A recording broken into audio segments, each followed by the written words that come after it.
My wife's dad, the CEO, said, "Leave if you want. You'll be back begging within a month," after humiliating me in front of my coworkers. I replied, "Start counting." Then I moved to another city for my dream job and tripled my salary. A few weeks later, we met at a meeting.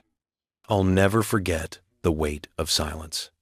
Not the comfortable kind, the kind you share with someone you love on a Sunday morning, coffee, steam rising between you like promises. No, this was the silence that comes right before everything you've built decides to crumble.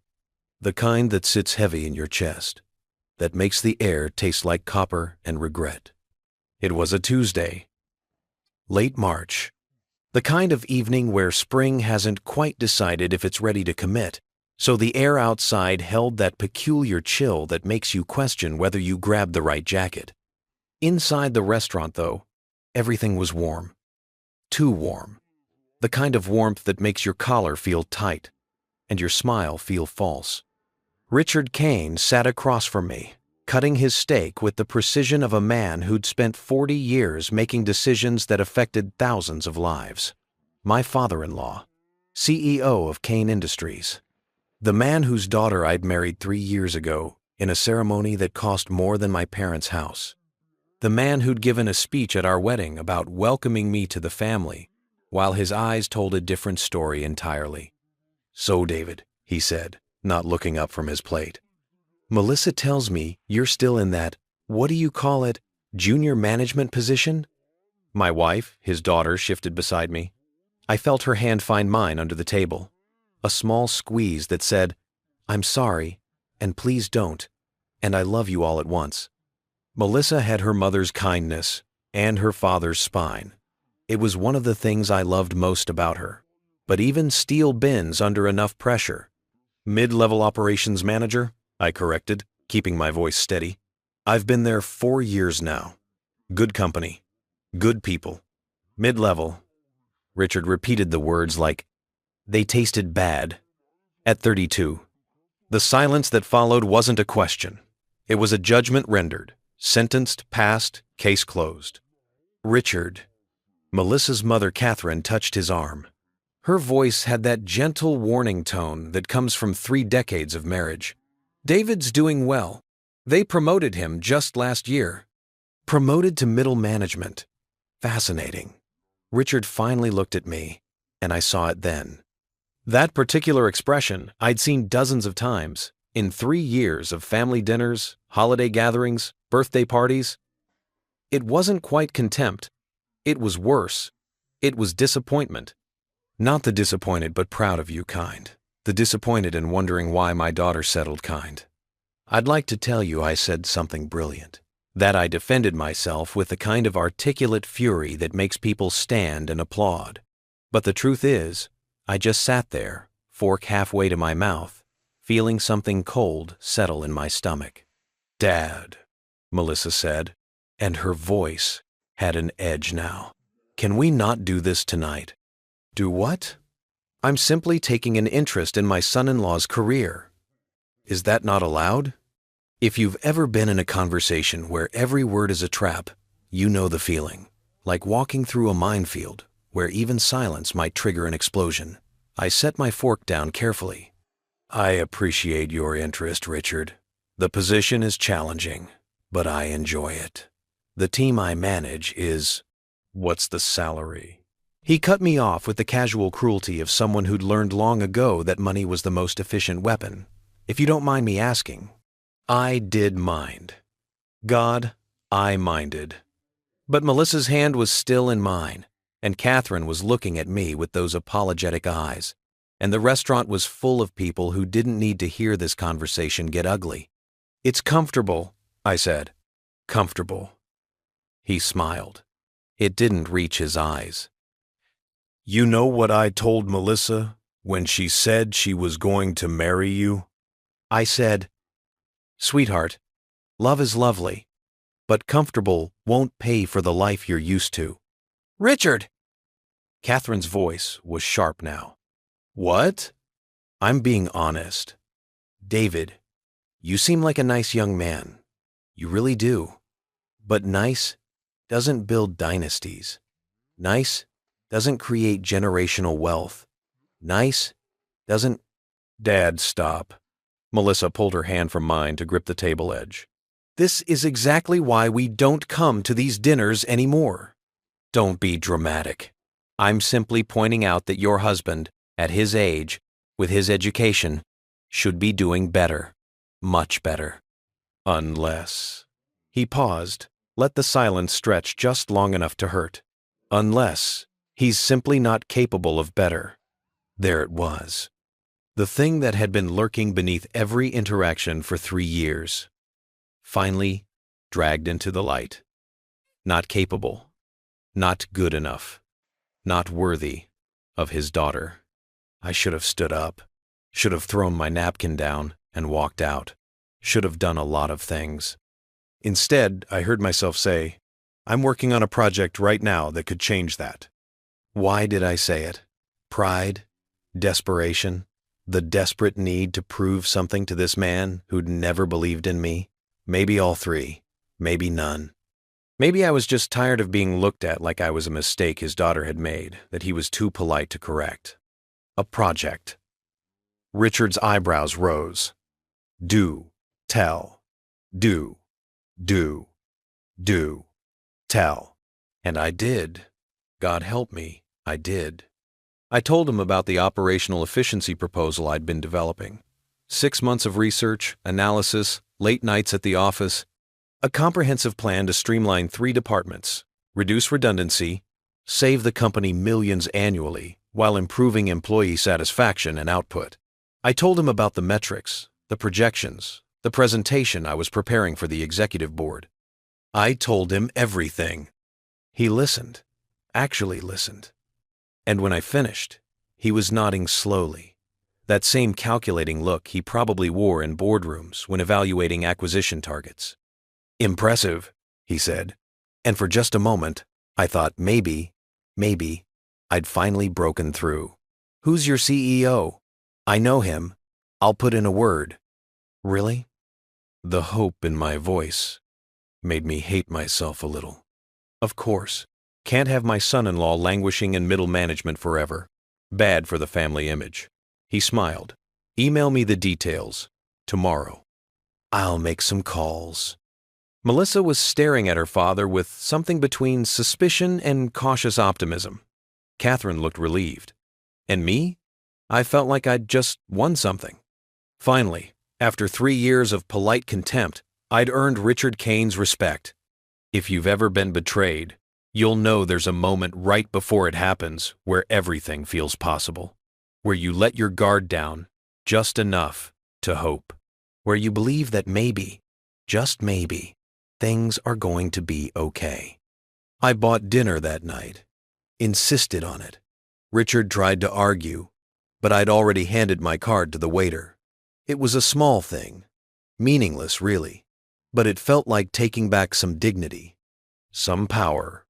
Thank you for tonight, I told him as we left the restaurant, for believing in the project. It means a lot. Family takes care of family, he said, shaking my hand with that firm CEO grip that probably sealed million-dollar deals.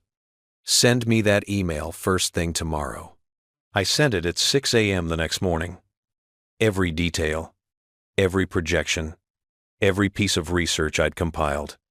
6 months of work, distilled into 15 pages of the best professional writing I'd ever produced. He responded within an hour. Received. Will be in touch. That was Tuesday. By Thursday morning, I was sitting in my manager's office, watching him read something on his computer screen with an expression that made my stomach drop. David, he said slowly, I need to ask you something, and I need you to be completely honest with me. Of course. Did you share your efficiency proposal with anyone outside the company? The world tilted slightly. My father-in-law, he's a CEO. He offered to put in a good word with Richard Kane? My manager's face had gone pale. You sent Richard Kane our operational details? Our financial projections? Our proprietary process documentation? He said he knew our CEO. He said he'd help. David. My manager closed his laptop. Richard Kane is currently in negotiations to acquire our company. Has been for 3 months. This is confidential information, but you need to know.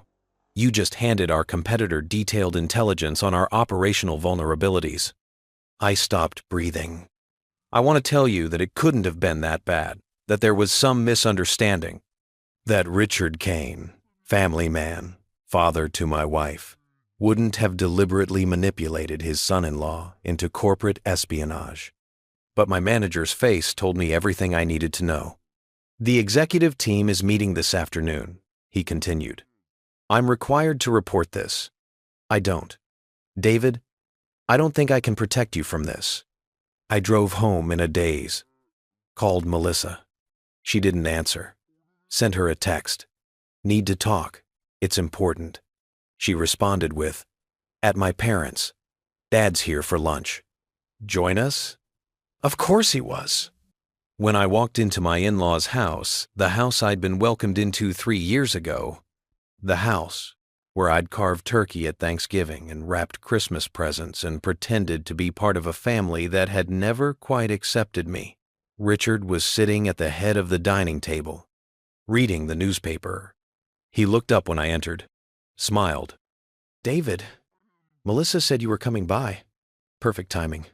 We were just about to... What did you do? My voice sounded strange, distant. I'm sorry. My manager called me in this morning. Apparently you're trying to acquire my company. Apparently the information I gave you, the information you asked for, is now being used against them in negotiations. The silence that followed was different from the restaurant's silence. This one had teeth. Richard set down his newspaper with careful precision. David, I'm a businessman. You sent me information about your company's operations. I evaluated that information. That's what I do. I sent it to you because you offered to help me. And I did help you. I taught you a valuable lesson about trust in business. They're not the same thing. Melissa appeared in the doorway, her face confused. David? What's going on? Your father manipulated me into giving him confidential company information. I'm probably going to be fired. Might be sued. I don't. My voice cracked. I don't even know if what I did was legal. Dad? Melissa looked at her father. Is this true? I asked your husband about his work. He volunteered information. If he lacked the judgment to understand the implications, that's not my responsibility. You knew I didn't know about the acquisition. You knew I was trying to impress you. You used that. Richard stood. He wasn't a tall man, but he had the presence of someone who'd spent decades being the most important person in every room. David, let me be very clear. You are in a mid-level position at a second-rate company because you lack the strategic thinking necessary for real success. This situation merely confirms what I've known since the day you met my daughter. You're not operating at the level required for this family. Richard. Catherine had appeared now too, her hand over her mouth. If you want to play in the big leagues, Richard continued, you need to understand that sentiment has no place in business. I gave you an opportunity to prove yourself. You failed. That's not my fault. I looked at Melissa. She was staring at her father like she'd never seen him before. Melissa, Richard said, his voice softer now. Sweetheart, you know I only want what's best for you. This man cannot provide the life you deserve. He cannot protect you. He cannot. Get out. Her voice was quiet. Melissa, get out. Louder now. This is my house. That you bought. That you never let me forget you bought. Get out of my house. Richard's face hardened. I see. Well, when this little tantrum is over, and you realize what you've married into, the door is always open. But David, he turned to me. You won't last a month. Whatever you think you're going to do, wherever you think you're going to go, you'll be back, begging, because men like you always come back. Dad. Within a month, Melissa. I guarantee it. He'll come crawling back, asking for a job, asking for money, asking for mercy. And then you'll see exactly what I've been trying to tell you for 3 years. The silence after he left was absolute. I was fired the next day. Escorted from the building by security. 3 years of work, gone. My reputation in the industry, damaged. My marriage, strained. My confidence, shattered. But here's the thing about rock bottom. There's nowhere to go but up, or sideways, or completely off the grid to rebuild yourself from scratch. I spent the weekend in a fog. Melissa barely spoke to me. Not because she blamed me. I think she was just processing the fact that her father had deliberately sabotaged her husband's career as some kind of twisted lesson in business acumen. Sunday night, as I sat on our couch staring at the wall, my phone rang. Unknown number. David Chen. The voice was professional. Female. Vaguely familiar. Speaking. This is Jennifer Walsh. We met at the Operations Management Conference last fall. You sat in on my panel about strategic restructuring. I remembered. She was a VP at TechCore, a massive company 3 states away. We'd talked briefly after her panel. She'd seemed impressed by my questions. I remember. Hi. I heard about what happened at your company. Word travels fast in our industry. She paused. I also heard about why it happened. My stomach tightened. Richard Kane is known for this kind of thing. Brilliant businessman. Absolute shark. No one who knows him would fault you for what happened. He's notorious for manipulating people. Another pause. How would you feel about a fresh start? Different city? Different company? Different everything? I what? We have an opening for a senior director of operations. It's a new position, essentially building out a department from scratch. I remembered your questions at the conference, your insights. I pulled up some of your published work. David, you're exactly what we're looking for.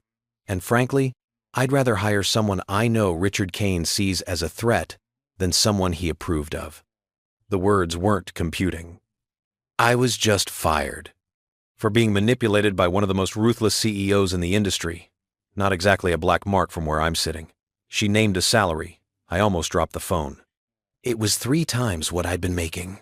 Interested? I looked at Melissa. She was watching me from the doorway. Her eyes red from crying, but her jaw set in that way that reminded me so much of her father, that steel spine that ran through the Kane family, even the ones who used it for good instead of evil. When would I start? I asked. And Jennifer Walsh laughed. How soon can you get to Denver? I gave my answer on a Tuesday, exactly 1 week after the restaurant dinner that changed everything. I said yes, but first, I had one call to make. Richard Kane answered on the 3rd ring. Start counting, I said. Then I hung up. The thing about making life-changing decisions is that they feel simultaneously too fast and not fast enough. Too fast, because 3 days after Jennifer Walsh's phone call, I was signing a contract that would move me 1,200 miles away from everything I knew. Not fast enough, because those same 3 days felt like swimming through concrete, every hour stretching into days as I navigated the aftermath of what Richard Kane had done. Melissa and I talked. God, did we talk? It was Tuesday night. Seems like Tuesdays were becoming significant in my life. And we sat on our bedroom floor, backs against the bed. A bottle of wine between us that neither of us was really drinking. The kind of conversation where you're not looking at each other, because eye contact would make it all too real, too immediate, too painful. Denver, she said. Not a question, just the word, hanging there like a challenge. Denver. I confirmed. That's far. It is. She was quiet for a long moment, turning her wine glass in her hands. The light from our bedside lamp caught the gold of her wedding ring, the ring her father had insisted on paying for, the ring that probably cost more than most people's cars. The ring that suddenly felt like a shackle connecting her to a family legacy I could never escape. "I can't believe he did this," she said finally. Her voice was small. Melissa was never small. "I can't believe my own father deliberately sabotaged you, manipulated you, used me, used our marriage as leverage to prove some sick point about business and worthiness." And she stopped, her breath catching. I reached for her hand, found it, held it. "The job is good, Mel. Better than good. It's the kind of opportunity people wait their entire careers for. Senior director. Building a department from scratch. They're giving me autonomy, resources, a team. The salary alone is... I don't care about the salary." She turned to look at me then, and her eyes were fierce. "I care about you, about us, about the fact that my father's cruelty is forcing us to choose between your career and our life here. Is it forcing us, though? Or is it freeing us?" The question sat between us like a third presence. Because that was the truth neither of us wanted to say out loud. Maybe this was the escape hatch we'd needed all along. Maybe 3 years of family dinners where I was never quite good enough, 3 years of subtle jabs and disappointed looks, and Richard Kane's particular brand of emotional warfare disguised as concern. Maybe all of that had been slowly suffocating us both. "Come with me," I said. "David, come with me. Fresh start. New city. No more family dinners where your father spends 2 hours explaining why I'm not worthy of you. No more walking on eggshells. No more..." I stopped, trying to find the right words. "No more feeling like I'm failing you just by being myself." Melissa's eyes filled with tears. "You've never failed me. Your father thinks I have. My father is a cruel, manipulative bastard who mistakes money for character and power for love." Her voice was shaking. "And I'm so angry at him I can barely breathe. But David, Denver, that's my whole life. My job, my friends, my mother." "Your mother who stood by while your father destroyed me?" It was cruel. I knew it was cruel the moment the words left my mouth. But I was tired. So tired. Tired of being understanding. Tired of being patient. Tired of being the bigger person while Richard Kane used me as a punching bag to prove whatever point he needed to prove about strength and success and the way the world really works. Melissa flinched. She didn't know what he was doing. Didn't she? "Mel, your father doesn't make moves like this without discussing them with your mother first. They've been married 30 years.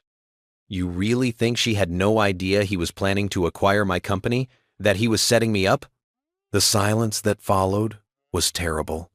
Because we both knew I was right. Catherine Kane was kind, yes. Gentle, yes. But she'd been married to Richard long enough to know exactly who he was and how he operated. And she'd said nothing. Done nothing. Watched her husband humiliate her son-in-law over steak and red wine, and stayed silent. "I need time," Melissa said finally. "How much time?" "I don't know. A week? 2 weeks? David, you're asking me to leave my entire life behind because my father is a monster. That's not fair." She was right. It wasn't fair. None of this was fair. But fairness wasn't going to pay our bills, or rebuild my career, or erase the fact that I'd been escorted out of my office by security guards while my former colleagues watched. Fairness wasn't going to give me back the 3 years I'd spent trying to earn the approval of a man who'd never intended to give it. "I start in 2 weeks," I said.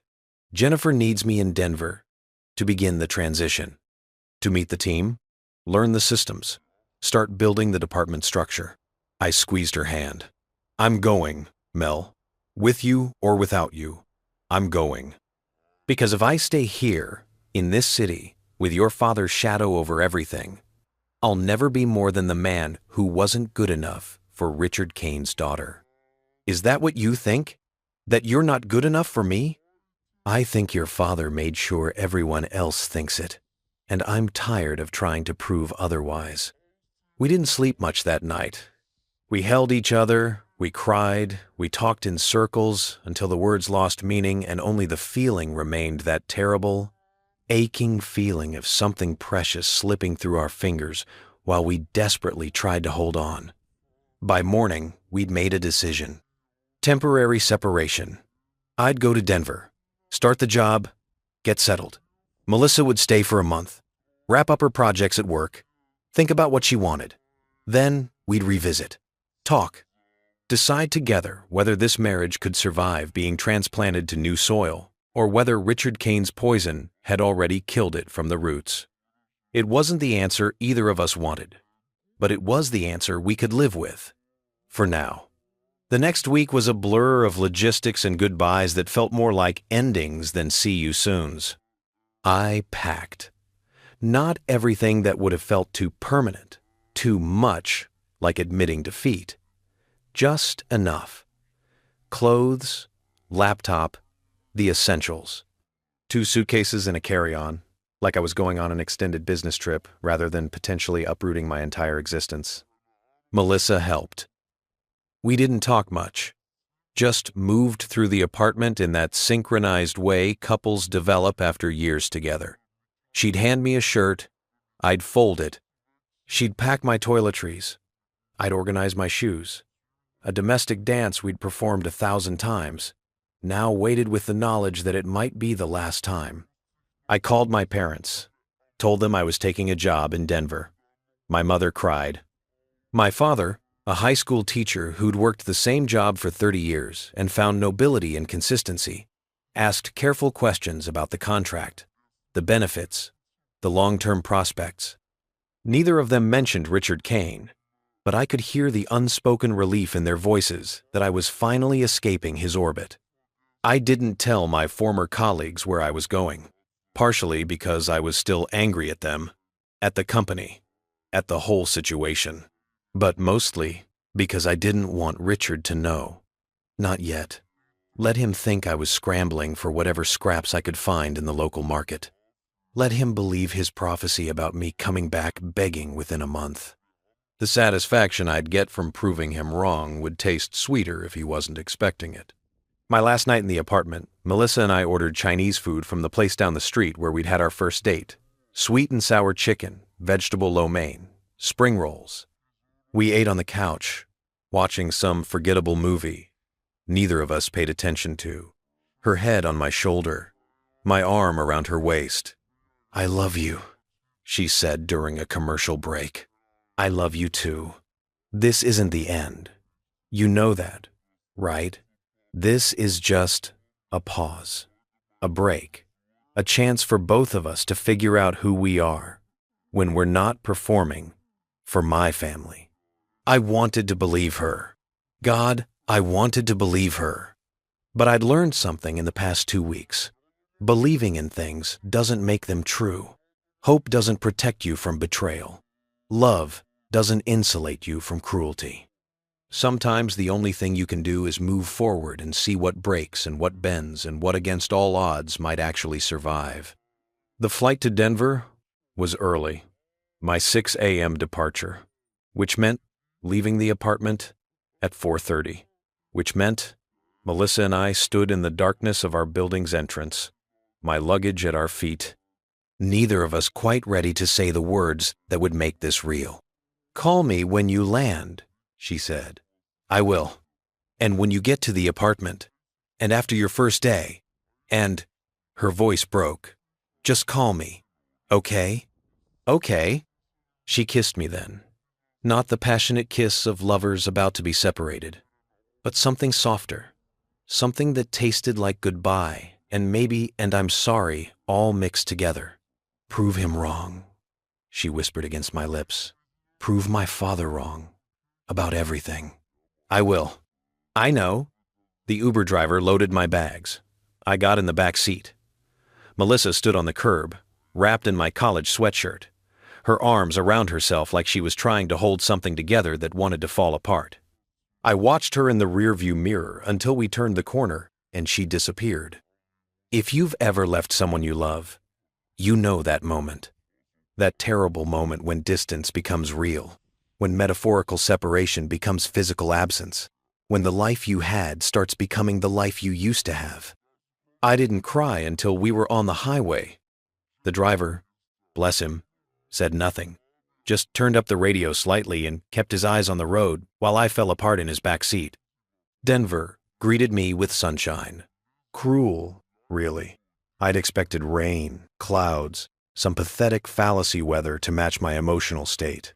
Instead, the sky was aggressively blue, the mountains visible in the distance like postcards, the air thin and clean, and nothing like the humid density of home. The apartment TechCore had arranged was nice. Too nice. Furnished corporate housing in a building with a gym and a rooftop patio and neighbors who smiled in the elevator and seemed genuinely happy to be alive. It felt like a movie set, like someone's idea of what a successful person's life should look like. I unpacked mechanically, hung clothes in the closet, set up my laptop on the desk, stared at my phone, willing Melissa to call, to text, to send some signal that we were going to be okay. She didn't. I slept for 14 hours and woke up disoriented, unsure for a moment where I was or how I'd gotten here. Then it all came flooding back. Richard, the betrayal, the firing, the escape. Monday morning, I put on my best suit, one of the 3 I owned, purchased for job interviews and weddings and occasions that demanded I look like someone I wasn't quite sure I was, and took the light rail to TechCore's headquarters. The building was glass and steel and ambition, 15 floors of innovation and corporate culture, and the kind of energy that comes from a company that's growing too fast to remember why it started in the first place. Jennifer Walsh met me in the lobby. "David Chen," she said, shaking my hand with the kind of grip that meant business. "Welcome to TechCore. Ready to build something extraordinary?" She was 50-ish, sharp suit, sharper eyes, the kind of woman who'd probably fought her way through 3 decades of corporate sexism and come out the other side more dangerous for it. I liked her immediately. "Ready as I'll be," I said. "Good, because I'm about to throw you into the deep end and see if you can swim." She wasn't kidding. The department I was building, operations strategy and integration, didn't exist yet. No team, no structure, no established processes. Just a mandate from the C-suite to fix the inefficiency problems that are costing us millions annually, and a budget that made my eyes water when I saw it. "You have 6 months, Jennifer said as we walked through the building. 6 months to build a team, develop a strategy, implement changes, and show measurable results. The board is watching. They approved this position because I convinced them you were worth the investment. Don't make me look bad. Tixtange, don't make me look bad." "No pressure," I said. She laughed. "David, if you wanted a job without pressure, you should have stayed in middle management. This is the big leagues. You either prove yourself or you wash out. There's no comfortable middle ground here." Comfortable. Richard Kane's word. His dismissal. His ultimate insult. I smiled. I didn't come here for comfortable. I came here to show what I'm capable of, when someone actually believes in me. Jennifer stopped walking and turned to face me. "Good, because I do believe in you. Your ideas at that conference were brilliant. Your published research on operational efficiency is some of the best I've seen. And honestly," she lowered her voice, "anyone Richard Kane goes out of his way to destroy is probably someone worth investing in. That man doesn't waste energy on people who aren't a threat." I'm not sure I was a threat. I think I was just convenient. A teaching opportunity for his daughter. Maybe, or maybe he saw something in you that scared him, something that suggested his daughter might not need him as much as he needs her to need him. She resumed walking. "Either way, you're here now. And here, your success isn't about proving anything to Richard Kane. It's about proving it to yourself." We spent the day in meetings. HR orientation, IT setup, introductions to key stakeholders. I met the CFO who'd be my primary point of contact, the heads of the departments I'd be working with, the analysts who'd be reporting to me once I built the team structure. Everyone was watching, Evaluating, wondering if I was worth the salary Jennifer had convinced the board to pay me. By 6 p.m., my head was spinning with names and processes and political dynamics I'd need to navigate. I found Jennifer in her office, working through a stack of reports that suggested she had no intention of going home anytime soon. "Overwhelmed yet?" she asked, without looking up. "Completely. Good. Means you're paying attention." She signed something with a flourish and added it to her out pile. "First day thoughts?" "I think I understand why you brought me in. The operational structure here it's functional, but barely. There's so much redundancy, so many processes that could be streamlined. The potential for efficiency gains is enormous." "Which is exactly what I told the board." She leaned back in her chair. "But potential isn't results, and results are what you're here to deliver." "I know." "Do you?" Her eyes were kind, but serious. "Because I need to be clear about something, David. I went out on a limb for you. Convinced the board to take a chance on someone who was just fired from their last position. Someone with no experience at this level. Someone whose primary reference is, got screwed over by Richard Kane. I believe in you. But belief only goes so far. You need to prove I was right to take this risk." The honesty was refreshing, terrifying, but refreshing. "I will," I said. "I promise. I won't let you down. Then we'll get along fine." She smiled. "Now go home. Get some rest. Tomorrow, we start the real work." I took the light rail back to my temporary apartment, ordered pizza from a place I'd never heard of, and sat on my unfamiliar couch in my unfamiliar living room in my unfamiliar city, feeling more alone than I'd felt in years. My phone buzzed. How was the first day? Overwhelming. Good. Overwhelming. But still, how are you? Weird. The apartment feels empty. I hate it. I hate it too. My dad called. Wanted to know if you'd come to your senses yet. My jaw clenched. What did you tell him? I told him to start counting. I smiled despite everything.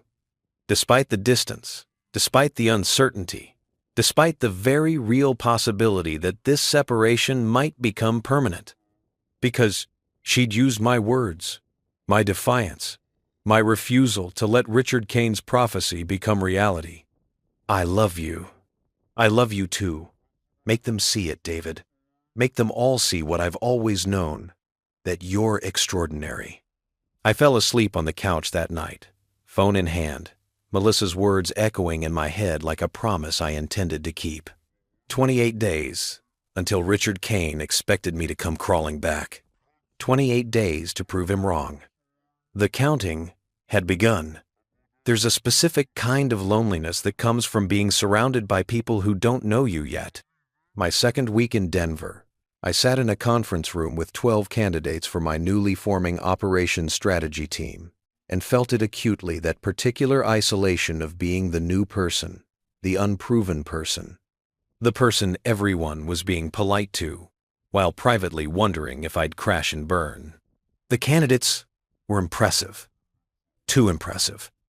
The kind of resume that made you wonder why they'd want to work for someone who'd been in the role for exactly 9 days. MIT graduates, former consultants from McKinsey and Deloitte, people who'd optimized operations for Fortune 500 companies while I was still figuring out how to navigate middle management politics.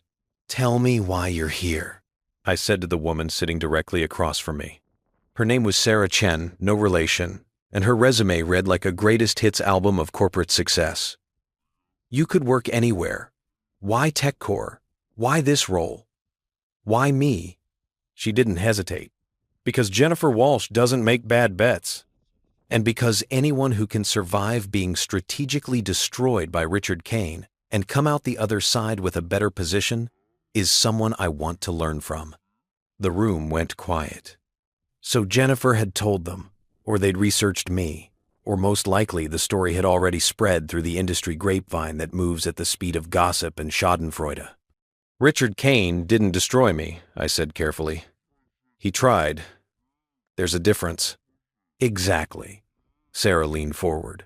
Most people would have crumbled, taken whatever local position they could find, licked their wounds, spent the rest of their careers being careful. You took a risk, moved across the country, took a position 2 levels above where you were. That's either courage or crazy, and I'm betting on courage. I hired her on the spot. Over the next week, I built my team. 8 people. Analysts, strategists, process engineers.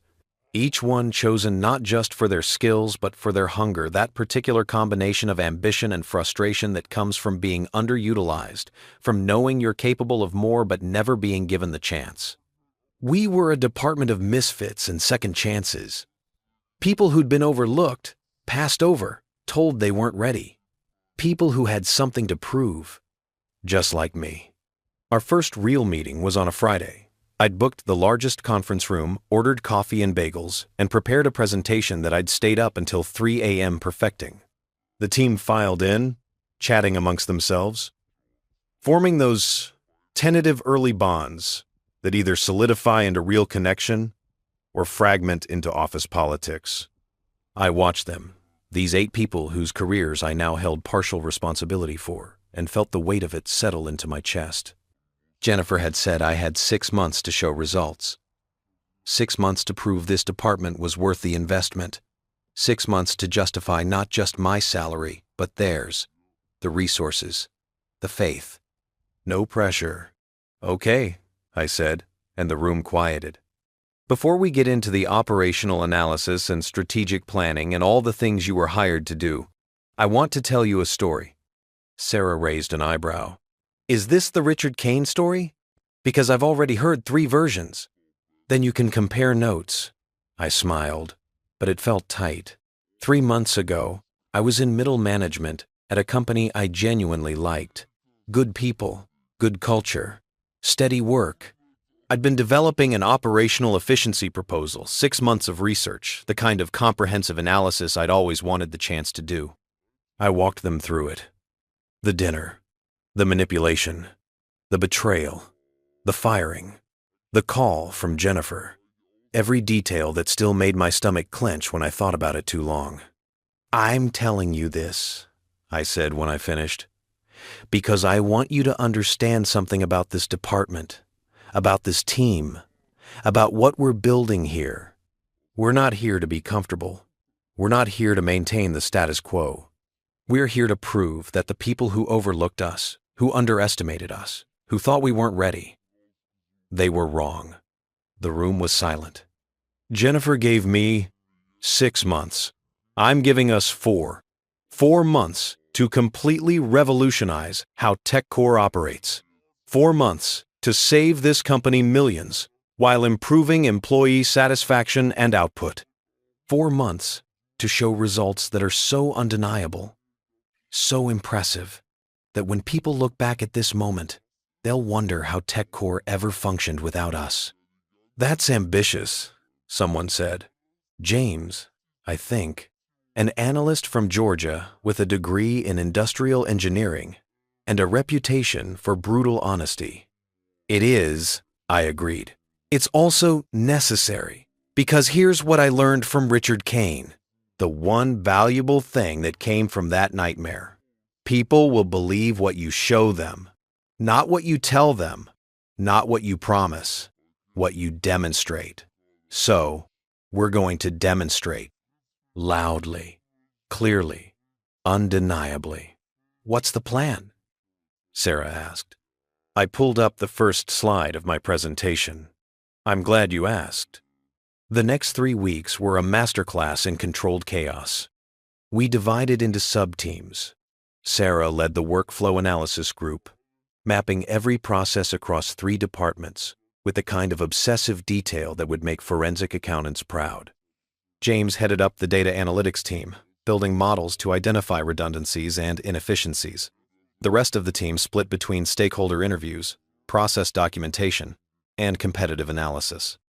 I was everywhere and nowhere, coordinating, facilitating, occasionally making executive decisions that I hoped weren't disastrous. The learning curve was steep. This wasn't middle management anymore, where you implemented someone else's vision. This was creating the vision, selling it to skeptics, navigating corporate politics at a level where mistakes had six-figure consequences. I called Melissa every night. Sometimes we talked for hours. About her day, my day, the strange disconnect of being married to someone you couldn't touch. Other times, we barely spoke 10 minutes, both of us too exhausted to form coherent sentences, just needing to hear each other's voices as proof that we still existed to each other. "I miss you," she said one night, 3 weeks into my Denver tenure. "I miss you too. My mother asked about you today. Wanted to know if you were surviving out there." Melissa's voice carried that particular edge it got when discussing her family. Like Denver is some kind of wilderness, and you're roughing it without the Kane family safety net. "What did you tell her?" "I told her you're thriving, that you're building something incredible, that her husband's attempt to destroy you only made you stronger." A pause. She didn't know what to say to that. "How's your dad?" Melissa sighed. "Insufferable. He keeps asking when you're planning to admit defeat and come home. He's literally counting down the days until his 1-month deadline. He mentioned it at dinner last week. 2 weeks until David realizes I was right. Like it's a game to him. It was a game to him. That was the thing about Richard Kane. Everything was a transaction, a competition, a chance to prove his worldview correct. And his worldview was simple. The strong survive, the weak beg for mercy. And sentiment is for people who can't afford real power. 17 days, I said. What? 17 days until his deadline. 17 days until he expects me to come crawling back. I was lying in my corporate apartment bed, staring at the ceiling, doing the math I'd been doing obsessively since I left. "Mel, I need to ask you something." "Okay. Are you coming? To Denver, I mean. When your projects wrap up, when you've had time to think, are you coming?" The silence stretched long enough that I started counting heartbeats. "I don't know," she said finally. "I want to. God, I want to. But David, if I come to Denver, I'm not just leaving a city. I'm leaving my family." And yes, my father is a monster, and my mother is complicit, and the whole situation is toxic, but they're still my family. They're still the people who raised me, who never accepted me, who spent 3 years making me feel like I wasn't good enough for you, who actively sabotaged my career to prove a point. "I know," her voice broke. "I know all of that, but choosing you means losing them, and I'm not sure I'm ready to make that choice." If you've ever loved someone who's caught between you and their family, you know the helplessness. The wanting to say, "choose me," while knowing that demanding someone choose is the surest way to lose them. The understanding that love isn't always enough, that sometimes history and obligation and guilt are stronger chains than affection. "I'm not asking you to choose," I lied, "because I was. Of course I was. I'm just asking you to think about what kind of life you want. With me in Denver, building something real. Or there, under your father's shadow, proving nothing will ever change. That's not fair." "I know." We talked for another hour, circling the same territory, neither of us willing to push hard enough to force a decision. When we finally hung up, I felt more alone than I had since arriving. Week 4 brought the first major breakthrough. Sarah's team had mapped the entire workflow for the product development department, every step, every approval, every handoff that slowed innovation to a crawl. She presented her findings in a conference room packed with skeptical stakeholders who'd been operating the same way for 5 years and saw no reason to change. "You're currently averaging 127 days from concept to prototype approval," Sarah said, clicking through her slides with the confidence of someone who knew her data was bulletproof. "Industry standard is 78 days. Best in class is 52. Our process is thorough, the product development VP said. He was a lifer, 20 years at TechCore, the kind of guy who'd seen a dozen consultants come through with their revolutionary ideas that never quite revolutionized anything. We can't sacrifice quality for speed. You're not sacrificing quality. You're sacrificing speed for redundancy. Sarah pulled up a workflow diagram that looked like a bowl of spaghetti. You have 7 approval stages. 4 of them are redundant. 3 different people are reviewing for the same criteria at different stages. You're not being thorough, you're being inefficient. The room erupted in defensive explanations. Budget concerns, regulatory requirements, the complexity of the products, the importance of multiple checkpoints. I let it go for about 3 minutes before standing up. Enough, I said quietly. The room went silent. Sarah, show them the proposed workflow. She clicked to the next slide. Same process, streamlined to 4 approval stages, with clear criteria for each, eliminating redundancy while maintaining quality controls. This cuts your timeline to 73 days, I said. 6 months from now, when you're bringing products to market faster than your competitors, when your team isn't burned out from navigating bureaucratic maze work, you'll wonder why you waited so long to change. And if it doesn't work? The VP asked. If quality suffers, if we miss critical issues because we removed those redundant checkpoints, then we'll adjust. But doing nothing isn't an option. Jennifer hired me to fix inefficiencies that are costing TechCore millions annually. This is one of them. The question isn't whether you're going to change. The question is whether you're going to be part of the solution or part of the problem. It was a risk, a huge risk. You don't tell VPs they're part of the problem in front of their teams, unless you're very confident or very stupid. I was hoping for the former, but couldn't entirely rule out the latter. The VP stared at me for a long moment. Then, to my surprise, he laughed. The VP. That sighed. The VP stared at me for a long moment. You've got balls, Chen. I'll give you that. He looked at Sarah's diagram again. Fine. Pilot it. 1 project through the new workflow. But if it fails, if quality suffers, we go back to our process, and this department stays out of product development. Deal, I said. I respected every 4. After the meeting, Sarah cornered me in the hallway.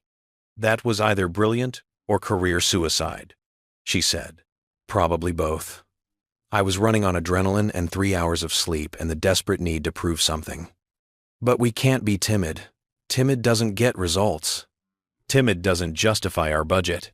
Timid doesn't prove that this department deserves to exist. You're really hung up on proving things, aren't you? Aren't you?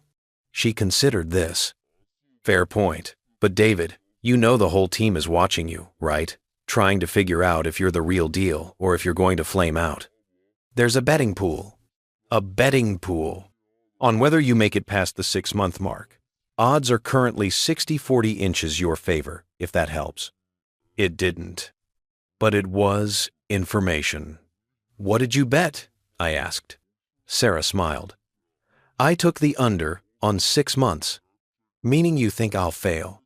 Meaning, I think you'll exceed expectations so dramatically that Jennifer promotes you before the 6 months are up. You're not playing for survival, David. You're playing for domination. There's a difference. That night, I worked until midnight, refining the presentation I'd been building for the executive committee. In 2 weeks, I'd be presenting our preliminary findings and proposed changes to the C-suite.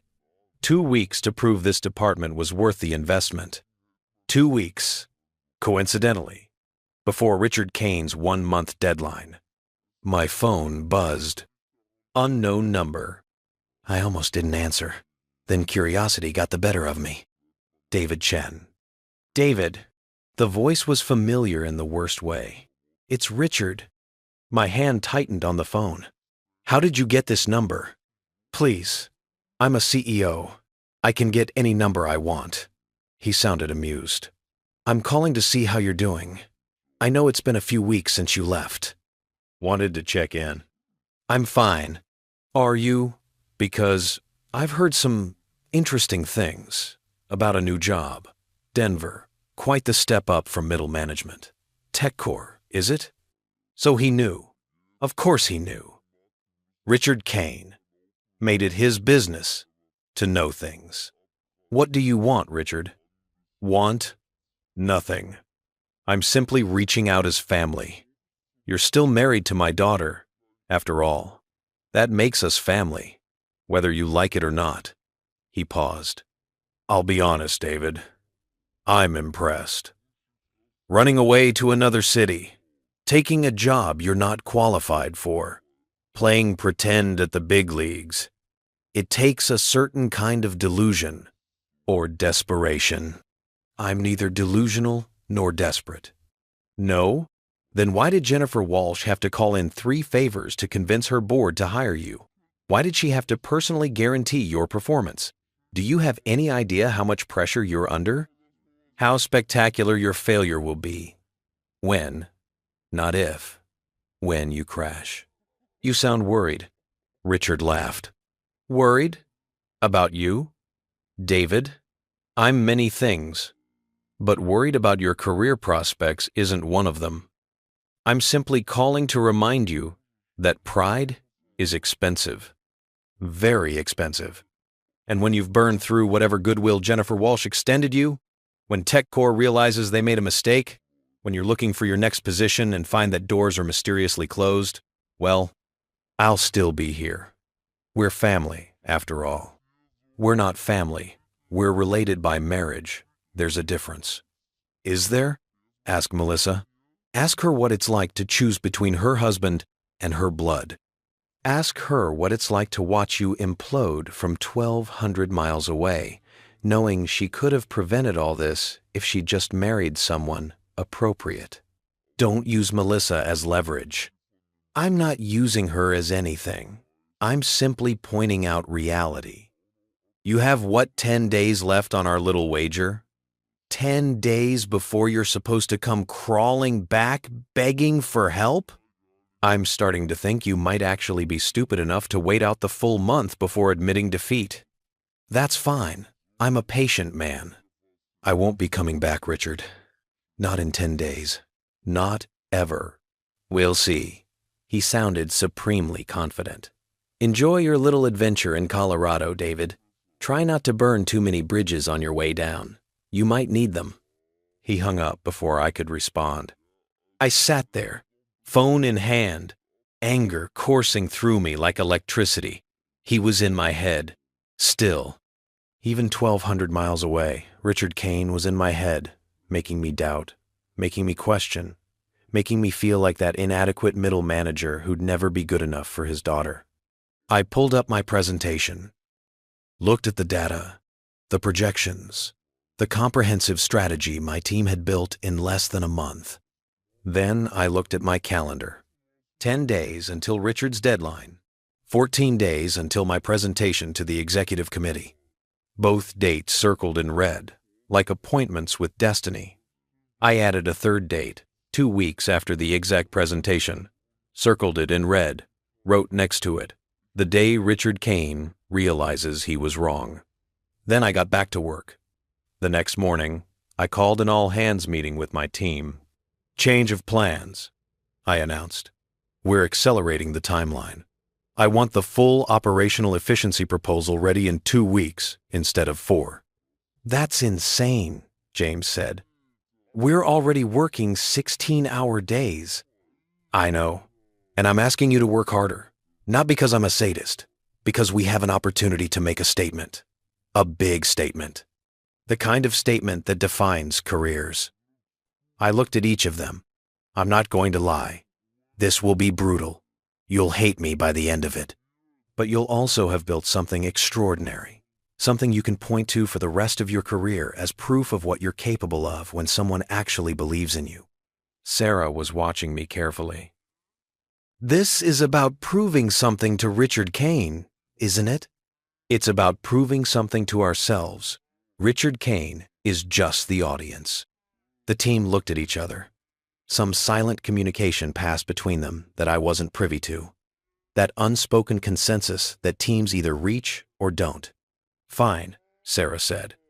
But when this is over, you're buying the entire team very expensive dinners. Deal. They worked like demons possessed. 2 weeks of 18-hour days, weekend sessions, coffee-fueled all-nighters that would probably violate several labor laws if anyone was paying attention. I worked alongside them. Not above them. Alongside them. In the data. In the analysis.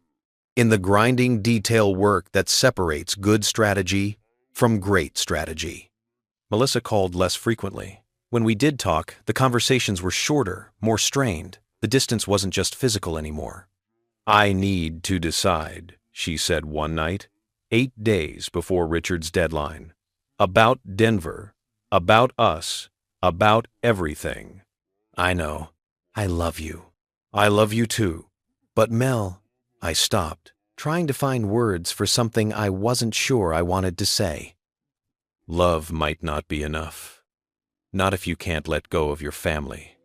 Not if you can't choose a future that doesn't include your father's approval. That's not fair. Life's not fair. Your father taught me that. We hung up angry. Didn't talk for 2 days. When she finally called back, her voice was different. Decided. I'm coming, she said. What? To Denver. I'm coming. I gave notice at work, told my parents, packed half the apartment. I'm coming, David. We're doing this together. The relief was so intense, I had to sit down. When? 2 weeks. I need to finish my notice period. Tie up loose ends. But then I'm coming. Your father can go to hell. Her voice was steel. I'm choosing us. I'm choosing you.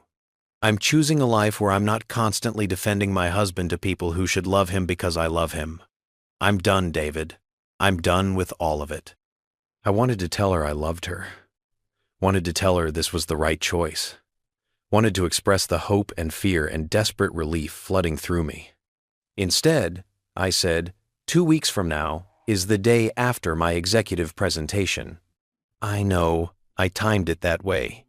Figured you'd want to focus on that without worrying about me. You're too good for me. I know that too. She laughed, and it sounded like the first genuine laugh I'd heard from her in a month. Go prove my father wrong, David. Then we'll build our new life. Together. 7 days until Richard Kane's deadline. 7 days until I faced my father-in-law's prophecy. The counting was almost over. Time moves differently when you're being watched. 6 days before Richard Kane's deadline, I stood in front of my bathroom mirror at 5 a.m., tie hanging loose around my neck, and realized I couldn't remember the last time I'd slept more than 4 hours. My reflection looked like a stranger thinner, harder somehow, with shadows under my eyes that spoke of ambition and exhaustion in equal measure. My phone buzzed. Sarah, texting the team channel. Final data set complete. Models are clean. We're ready. We weren't ready. Not really. You're never ready when you're trying to accomplish in 4 weeks what should take 4 months. But ready was a luxury we couldn't afford. So ready would have to be whatever we could make it. I finished knotting my tie, a blue one Melissa had given me for our 2nd anniversary. Back when we still believed in things like anniversaries and forever, and headed to the office. The building was already alive with that pre-dawn energy that comes from people who've forgotten what normal working hours feel like. Lights on in the operations wing, coffee brewing, the hum of computers processing data that would either make or break us. My team was scattered across our designated conference room, which had essentially become our home for the past month. Whiteboards covered in equations and flowcharts, laptops open, energy drink cans forming small architectural structures on every available surface. Morning, I said. Though morning felt like an inadequate word for whatever this liminal space between night and day was. Define morning, James muttered without looking up from his screen. Because I'm pretty sure I just lived through 3 different days without ever leaving this building. Dramatic, Sarah said, but she was smiling. She looked as exhausted as I felt, but there was something else there too. Pride, maybe. Or the particular satisfaction that comes from knowing you've built something that works. Walk me through it, I said. One more time. Pretend I'm the CFO who's going to tear this apart, looking for weaknesses. For the next 3 hours, we rehearsed. Sarah presented the workflow analysis. James covered the data models and projected savings. The rest of the team walked through implementation timelines, risk mitigation strategies, stakeholder management plans. It was good. Better than good. It was the kind of comprehensive, bulletproof strategy that justified every dollar TechCore had invested in this department. But was it enough? That was the question that haunted me as I listened to my team present. Was it enough to prove we deserved to exist? Was it enough to justify Jennifer's faith? Was it enough to show Richard Kane that his prophecy was built on pride rather than prediction? "You're overthinking," Sarah said after we'd finished the run-through. The rest of the team had scattered for food, bathroom breaks, brief moments of normalcy. "I can see it on your face, that look that says you're wondering if we're good enough." "Are we?" "David, we've mapped operational inefficiencies across 5 departments. We've identified $8.7 million in annual savings.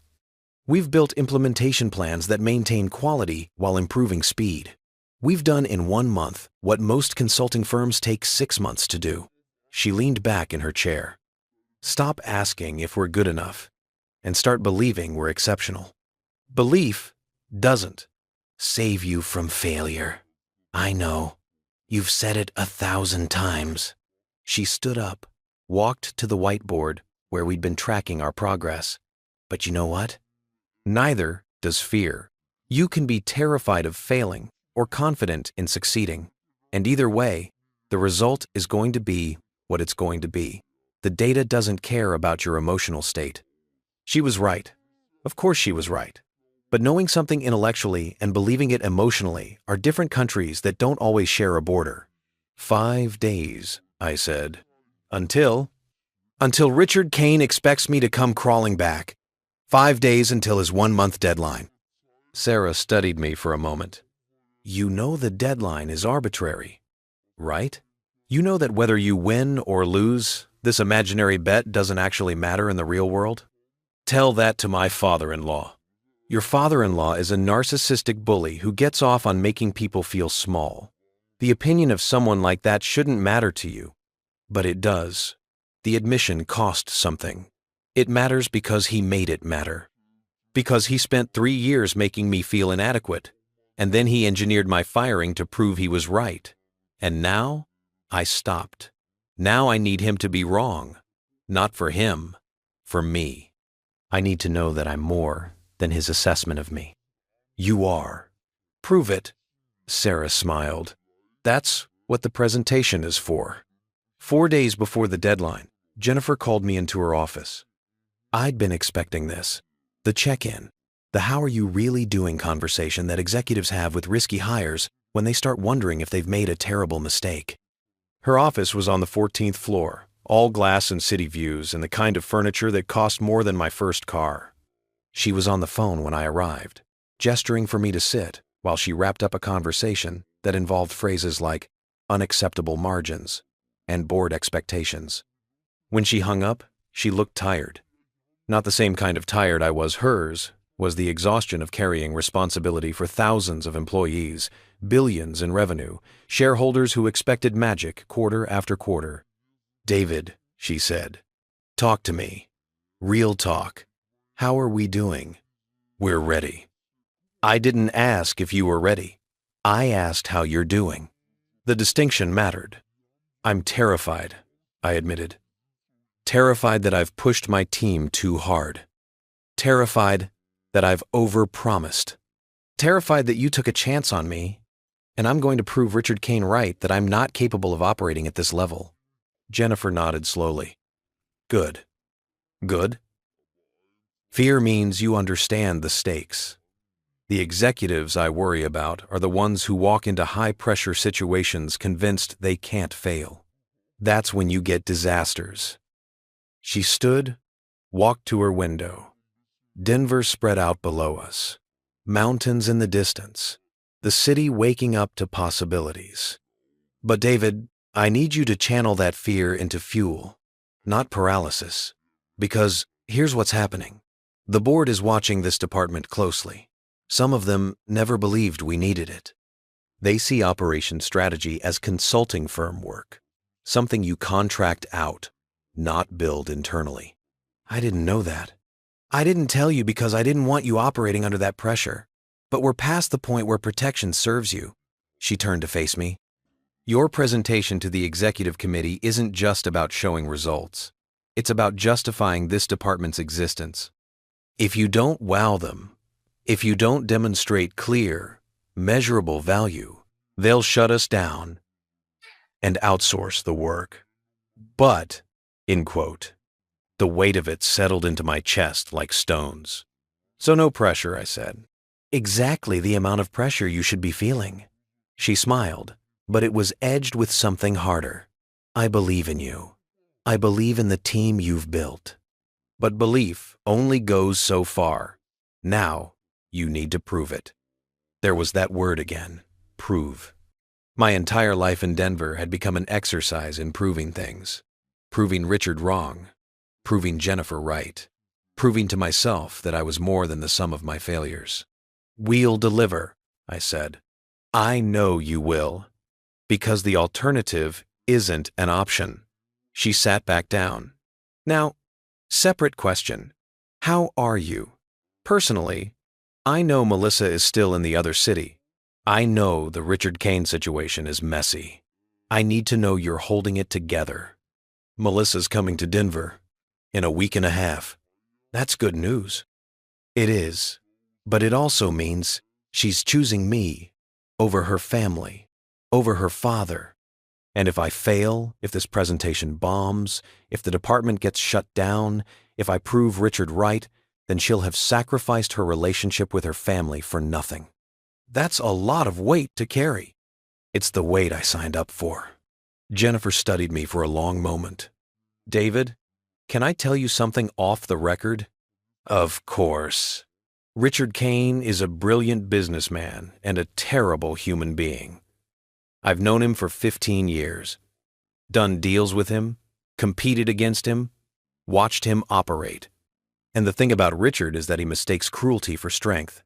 He thinks breaking people proves he's powerful. But real power is building people up, creating environments where they can exceed their own expectations. She leaned forward. You're not trying to prove Richard wrong. You're trying to prove yourself right. There's a difference. Is there? Yes, because proving Richard wrong still gives him power over you.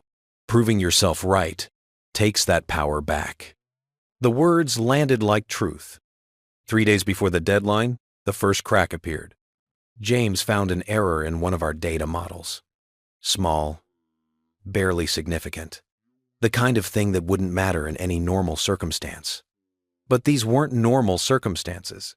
And small errors become catastrophic failures when you're operating without margin for mistakes. How bad? I asked. We were in the conference room at 11 p.m.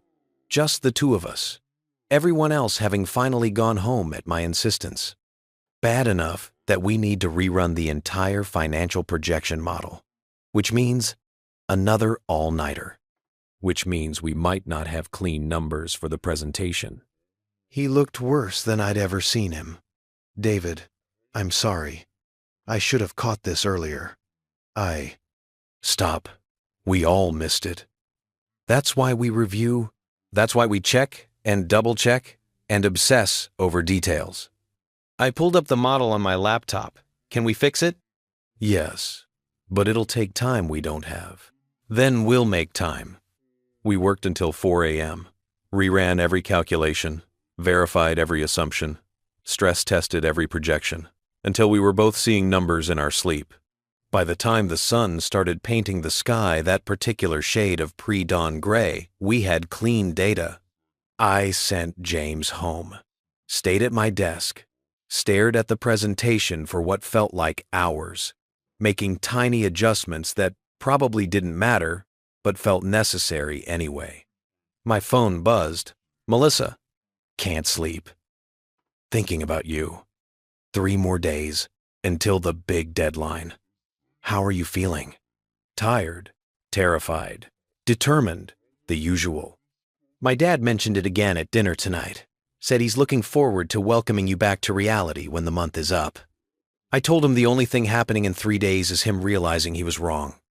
What did he say? He laughed, said I was adorable when I was naive. I threw my napkin at him and left. You threw a napkin at Richard Kane? A really expensive napkin, probably Italian, definitely monogrammed.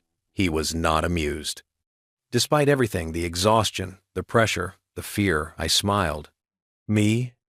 I love you. I love you too. Go get some sleep. You need to be sharp for when you destroy his expectations. I wanted to sleep. My body was screaming for it. But every time I closed my eyes, I saw Richard's face, heard his voice telling me I wasn't good enough. Relived that moment in my in-laws' house, when he'd essentially told me I'd failed at being worthy of his daughter. So, instead of sleeping, I worked. 2 days before the deadline, TechCore's CFO requested a pre-brief. He wants to see the numbers before the executive presentation, Jennifer explained via email. It's unusual, but he has the authority to request it. Can you pull something together for this afternoon? I could. I did. I walked into his office at 3 p.m. with a condensed version of our findings and the growing suspicion that this was some kind of test. Michael Torres, CFO, was 60-something with the kind of face that suggested he'd spent his entire career saying no to things and enjoying it. He gestured to a chair without looking up from whatever spreadsheet commanded his attention. Mr. Chen, he said eventually, I've been reviewing the budget allocated to your department. Substantial investment for a team that's been operational for less than 2 months. Yes, sir. Jennifer speaks highly of you. Says you're going to revolutionize our operations. He finally looked at me. I'm skeptical. That's fair. Is it? Because from where I'm sitting, you're an unproven mid-level manager who got fired from his last position under questionable circumstances, got hired by Jennifer based on what appears to be potential rather than performance, and is now asking the company to bet millions on your strategic vision. He leaned back. So well, why should I believe you're worth the investment? If you've ever been in a room where someone has decided you're guilty before you've even defended yourself, you know the feeling. That particular cocktail of anger and humiliation and the desperate need to prove them wrong. May I show you the analysis? I asked, keeping my voice level. He gestured permission. I walked him through everything. The workflow inefficiencies we'd identified, the redundant processes costing millions annually, the implementation plans that would save money while improving output, the metrics, the projections, the comprehensive strategy my team had built. He listened without interrupting. Asked pointed questions about assumptions, risk factors, implementation challenges, poked at weak points in the analysis with the precision of someone who'd spent decades finding holes in people's logic. By the time I finished, an hour had passed. My throat was dry. My hands were shaking slightly from adrenaline. Michael Torres sat in silence for what felt like an eternity. Then he smiled. You know what I told Jennifer when she wanted to hire you? He said. I told her it was a mistake, that we didn't need an entire department for work we could outsource, that you were a risk, not worth taking. My heart sank. But this, he tapped the presentation summary I'd left with him. This is exceptional work. Thorough, well-researched, strategically sound. If you can execute even 70% of what's outlined here, you'll have justified your budget within the first year. Thank you, sir. Don't thank me. Prove me wrong. He stood, extended his hand. I'm a skeptic by nature, Mr. Chen. It's kept this company solvent through 3 recessions. But I'm also pragmatic. Good work is good work, regardless of who does it. Deliver this presentation to the executive committee the way you just delivered it to me, and you'll have my support." I shook his hand, walked out of his office, made it to the bathroom before my legs gave out, sat in a stall, and just breathed. One more day until Richard's deadline. One more day until I either proved him wrong or confirmed his worst assessment of me. The day before the deadline, I gave my team the day off. "You're kidding," Sarah said when I announced it at our morning stand-up. "You've worked yourselves to the bone for a month. The presentation is solid, the data is clean. We're as ready as we're going to be. Now, you need rest." "What about you?" James asked. "I'm taking the day off too." It was a lie. We both knew it, but they were too exhausted to argue. I spent the day alone, walked around Denver, this city I'd moved to a month ago, this place that was supposed to represent a fresh start, but still felt foreign. Found a park, sat on a bench, watched people live their lives, joggers, families, couples, people for whom this was just a normal Thursday with no deadlines or prophecies hanging over them. My phone rang. Unknown number again. I knew who it was before I answered. "Hello, Richard." "David." He sounded pleased with himself. "Tomorrow's the big day. 1 month since you ran away to Denver. 1 month since you decided pride was more important than pragmatism. How are you feeling?" "Confident." "Are you?"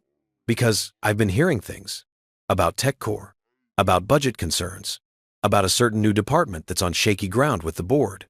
He paused for effect. "It would be a shame if you'd burned all your bridges, only to end up unemployed in a strange city, especially with Melissa on her way there. She's told you she's coming, I assume?" "She has." "Did she tell you I offered her a position, executive track, her own department, real responsibility, real money? All she had to do was reconsider this Denver adventure." My hand tightened on the phone. What did she say? "She told me to, and I quote, shove my nepotistic bullshit and choke on it." He actually laughed. "My daughter has such a colorful vocabulary when she's angry." "She gets that from her mother." "Why are you calling, Richard?" "To give you one last chance. Come home.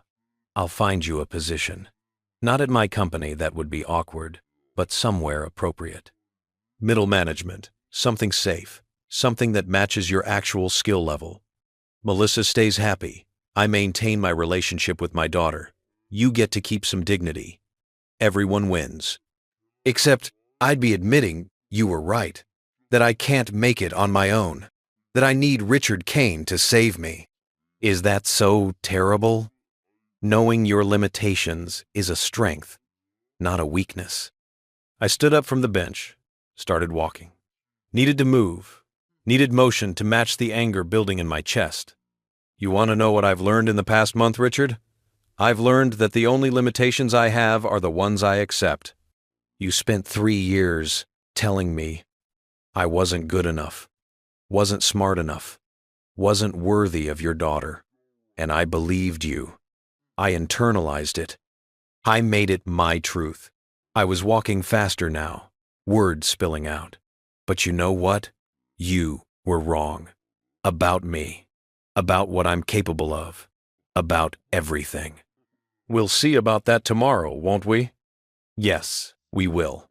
And when tomorrow comes, and I haven't come crawling back, when I'm still here in Denver building something extraordinary, I want you to remember this conversation. Remember that you had the chance to be a father-in-law instead of an adversary.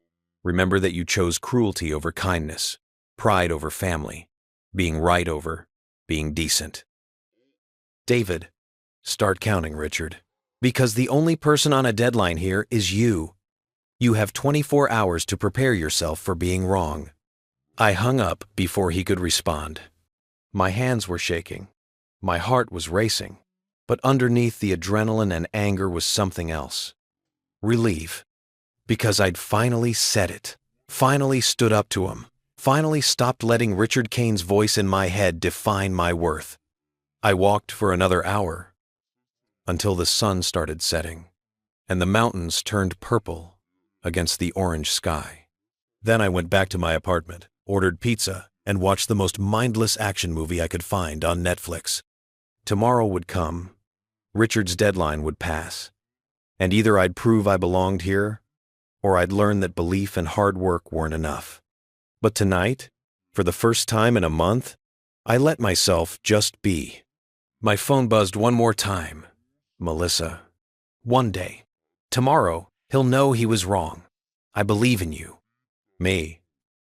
I'm starting to believe in me too. About damn time. I fell asleep on my couch, phone in hand, the movie still playing, and dreamed of nothing at all.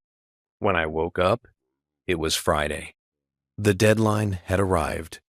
Friday arrived like a verdict.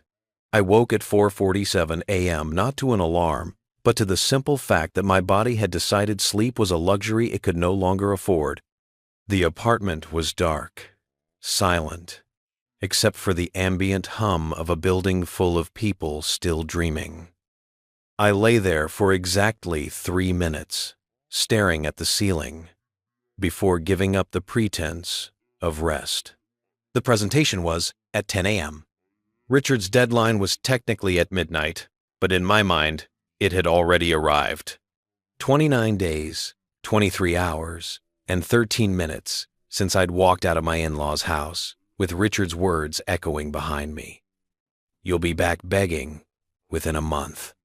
Today, he'd find out he was wrong. Or he'd be proven catastrophically right. I showered in water too hot, letting it scald some clarity into my consciousness.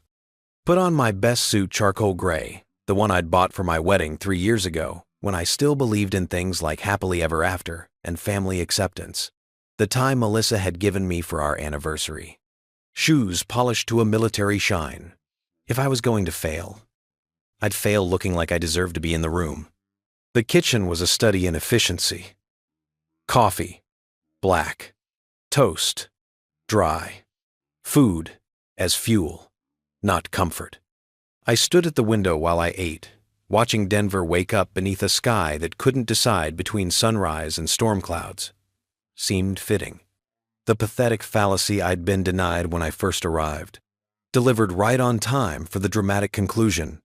My phone sat on the counter, silent. No messages from Melissa. She knew better than to add to the pressure this morning. No calls from Richard. He was waiting, watching, counting down the hours until he could claim victory.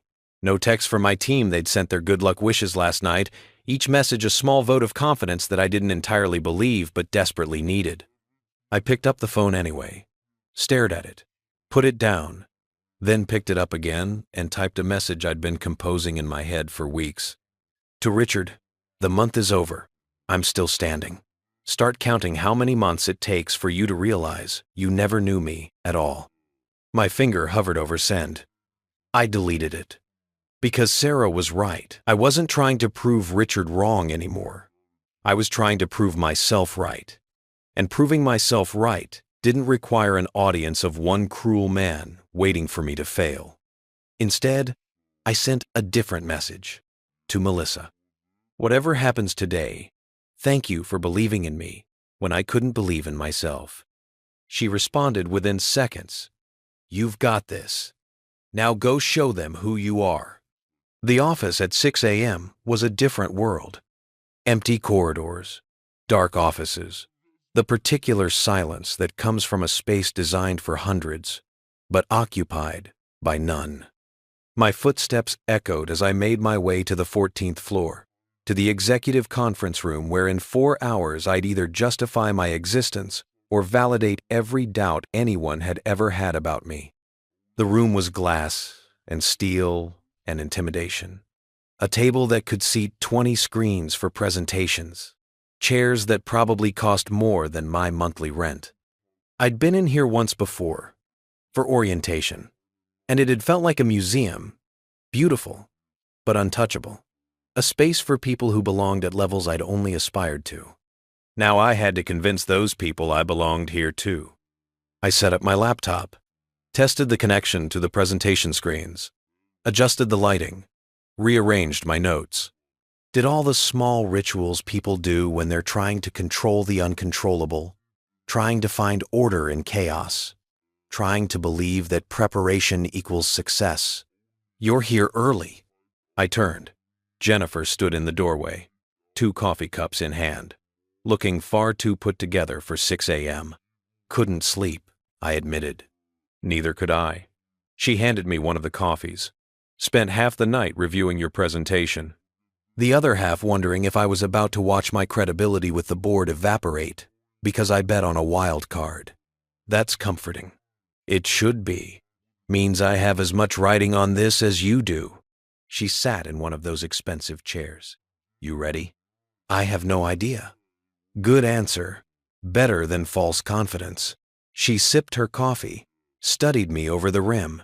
David, I'm going to tell you something, and I need you to really hear it. David, David, privately. David, David. Okay. Whatever happens in this room in 4 hours, you've already succeeded. I must have looked skeptical because she laughed. I'm serious. A month ago, you had nothing. No job, a damaged reputation, a father-in-law actively sabotaging you, a marriage in crisis.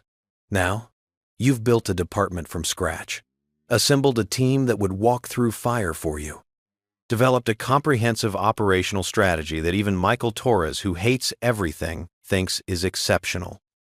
You've already won, David. The presentation is just making it official. Tell that to the board members who want to shut us down. I will, with data, with results, with the undeniable evidence that hiring you was the smartest decision TechCore made this quarter. She stood. But you need to believe it too. Because if you walk into this room thinking you have to prove you deserve to be here, you've already lost. Walk in knowing you deserve to be here. There's a difference. After she left, I sat alone with those words. You've already won. Had I? It didn't feel like winning. It felt like standing on the edge of a cliff, hoping the ground on the other side was solid enough to catch me. But maybe that was what winning looked like when you'd spent 3 years being told you weren't good enough. Maybe victory was just the absence of failure, dressed up in better lighting. The team started arriving at 8:30. Sarah first, looking like she'd actually slept, which made one of us. Then James, carrying enough coffee for a small army. The others filtered in over the next 20 minutes, each bringing their particular brand of nervous energy. So, Sarah said, settling into a chair, on a scale of 1 to catastrophic, how nervous are you? 11. Honest.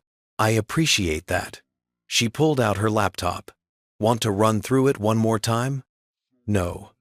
If we don't know it by now, one more rehearsal won't help. Also honest. She closed the laptop. Then let's talk about something else. Anything else. What are you doing when this is over? Assuming I still have a job? Assuming you still have a job, and the board gives us a standing ovation, and Michael Torres cries actual tears of joy at our brilliance. Despite everything, I smiled. Melissa arrives in 8 days. I'm picking her up from the airport, taking her to the apartment, and sleeping for approximately 72 hours. Romantic. You haven't seen our sleep schedules this month. Trust me, it's deeply romantic. James snorted. Remember when we used to have normal lives? Before this job consumed our souls? Barely, someone else said. I miss daylight, another team member added. Like naturally occurring daylight, not the artificial fluorescent suggestion of daylight. I miss food that doesn't come from a vending machine or a delivery service, Sarah said. Actual home-cooked food, the kind that requires, like, vegetables and effort. We spent the next hour like that, talking about nothing, about everything, about all the small normal things we'd sacrifice to build something extraordinary. It was exactly what I needed, a reminder that beyond this presentation, beyond Richard's deadline, beyond all the pressure and fear and desperation to prove something, there was still life, still normalcy, still a future that wasn't defined entirely by this one moment. At 9:45, Jennifer appeared in the doorway. They're ready for you." The executive committee was already seated when we entered. 9 people. The CEO, CFO, COO, and various VPs whose domains we'd been analyzing, dissecting, and proposing to revolutionize. 9 people whose collective decisions shaped the trajectory of thousands of employees and billions in revenue. 9 people who held my future in their hands. Michael Torres nodded at me. Not quite encouragement, but acknowledgement. The CEO, Patricia Chen, again, no relation, gestured to the presentation space. "Mr. Chen," she said. Her voice had that particular quality of someone who'd spent decades in boardrooms and had exactly 0 patience for wasted time. "Jennifer speaks very highly of you and your team. We're interested to hear what you found." No pressure. Just the CEO of a multi-billion-dollar company casually mentioning that my boss had staked her reputation on me. I looked at my team, scattered in chairs along the side of the room. Sarah gave me a small nod. James, a thumbs up. The others, various expressions of support and shared terror. Then I looked at the executives, and I began. 4 weeks ago, I walked into this building with a theory, I said, pulling up the first slide. The theory was that TechCore, despite being an industry leader, was hemorrhaging money through operational inefficiency, not because anyone was incompetent, not because the processes were wrong when they were implemented, but because companies evolve faster than their operations, and what worked 5 years ago becomes a bottleneck today. I clicked to the next slide. A web of interconnected processes, color-coded by department. This is TechCore's current operational structure. It's functional. It works. But works isn't the same as optimal. And in an industry where competitors are constantly innovating, where margins are tight and talent is expensive, functional is the difference between market leadership and irrelevance. I walked them through everything. The workflow analysis that showed redundancies costing millions, the data models that projected savings, the implementation plans that would streamline without sacrificing quality. Every slide was a story, not just of problems, but of solutions. Not just of what was wrong, but of what could be right. Sarah presented the product development findings, the 127-day timeline we could cut to 73 days. James covered the financial projections with the kind of detailed analysis that made Michael Torres lean forward in his seat. The rest of the team walked through implementation risks, change management strategies, timeline expectations. We'd rehearsed this a dozen times, but something was different now. Maybe it was the audience. Maybe it was the stakes. Maybe it was simply that a month of brutal work had compressed us into something sharper, harder, more focused than we'd been when we started. Whatever it was, we were good. Better than good. We were exceptional. The questions came fast. The COO challenged our timeline assumptions. A VP questioned whether we'd adequately accounted for regulatory requirements. Another wanted clarification on how we'd measured current inefficiencies. I answered, not defensively, but confidently, because I knew this material. I'd lived it for a month. I'd questioned every assumption, stress-tested every model, anticipated every objection. This was my work, my team's work, and it was bulletproof. An hour passed, then 90 minutes. The presentation that was supposed to take 60 minutes stretched as questions led to deeper discussions as the executives started to see not just what we'd found, but what it meant for TechCore's future. Finally, Patricia held up a hand. "I think we've heard enough," she said. My heart stopped. She paused, looked at her fellow executives. "This is the most comprehensive operational analysis I've seen in 20 years at this company. The depth of research, the quality of the strategy, the practical implementation plans. If you can execute even 80% of what you've outlined here, you'll have transformed how TechCore operates. Thank you," I managed. "Don't thank me yet, because now comes the hard part." She stood. "You've proven the department deserves to exist. Now you need to prove you can actually implement these changes. You have 6 months. I want quarterly check-ins, measurable progress markers, and results that justify your budget. You'll have them. I'm sure I will. Jennifer doesn't make bad bets. She smiled, the first genuine warmth I'd seen from her. Welcome to TechCore, Mr. Chen. Try not to make us regret this. The room emptied slowly. Executives filing out, talking amongst themselves. Several pausing to shake my hand or offer words of encouragement that felt surreal after a month of wondering if I'd even survive. Michael Torres was last. You surprised me, he said simply. I don't like being surprised. But in this case, I'll make an exception. He extended his hand. Good work. Now do it again every quarter for the next year, and we'll call it a success. When he left, it was just my team and Jennifer. For a moment, no one spoke. Then Sarah started laughing.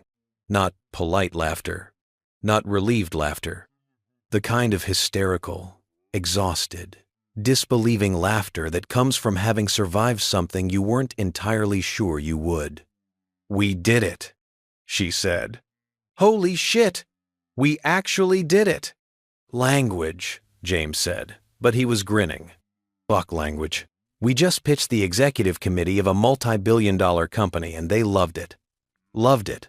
Patricia Chen said it was the best operational analysis she's seen in 20 years. 20 years. The team erupted. Hugs, high fives, the kind of celebration that comes from shared trauma and shared triumph. I stood apart for a moment, watching them. These people who'd trusted me, who'd worked themselves to exhaustion because I'd asked them to, who'd believed in a vision I wasn't always sure I believed in myself.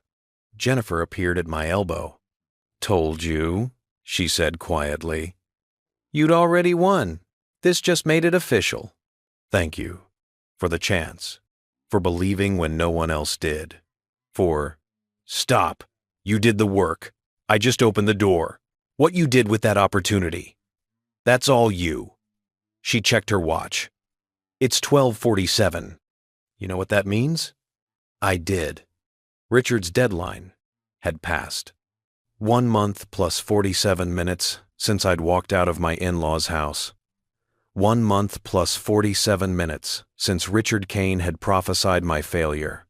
And I was still standing. Not just standing, thriving. My phone buzzed. I pulled it out, expecting Melissa. It was Richard. I assume you're pleased with yourself. Enjoy it while it lasts. You got lucky. Luck runs out. I stared at the message for a long moment. Then I typed my response. It wasn't luck. It was work. The kind of work you never thought I was capable of.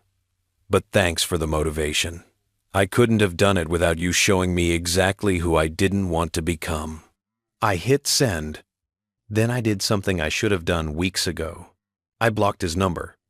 The team went out for drinks at 2 p.m. day drinking, felt earned after a month of hell and a presentation that had exceeded every expectation.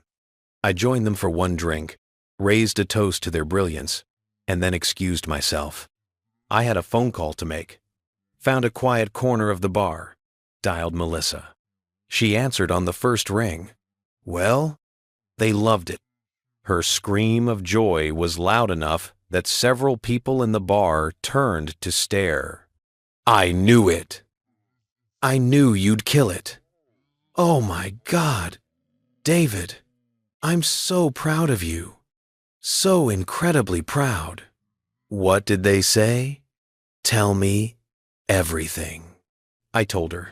The presentation, the questions, Patricia's response, Michael's surprise. All of it spilled out in a rush of words and relief and the kind of bone-deep satisfaction that comes from proving you were worth the investment. And Richard? She asked when I finished. When she asked one. Front she asked one. Free side. Rounder.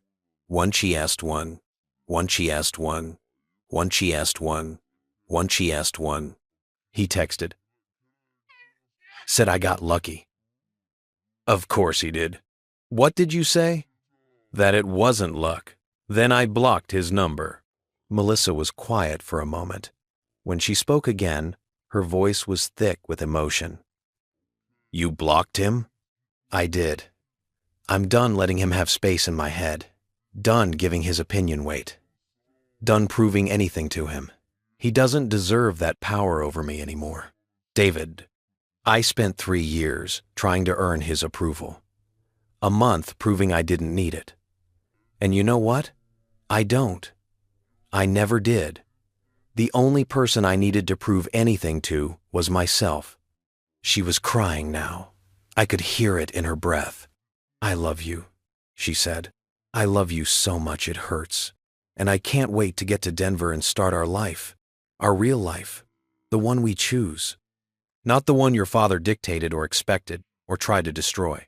8 days, I said. 8 days. I stayed at the bar another hour, soaking in my team's celebration, feeling the weight of the past month finally lift from my shoulders.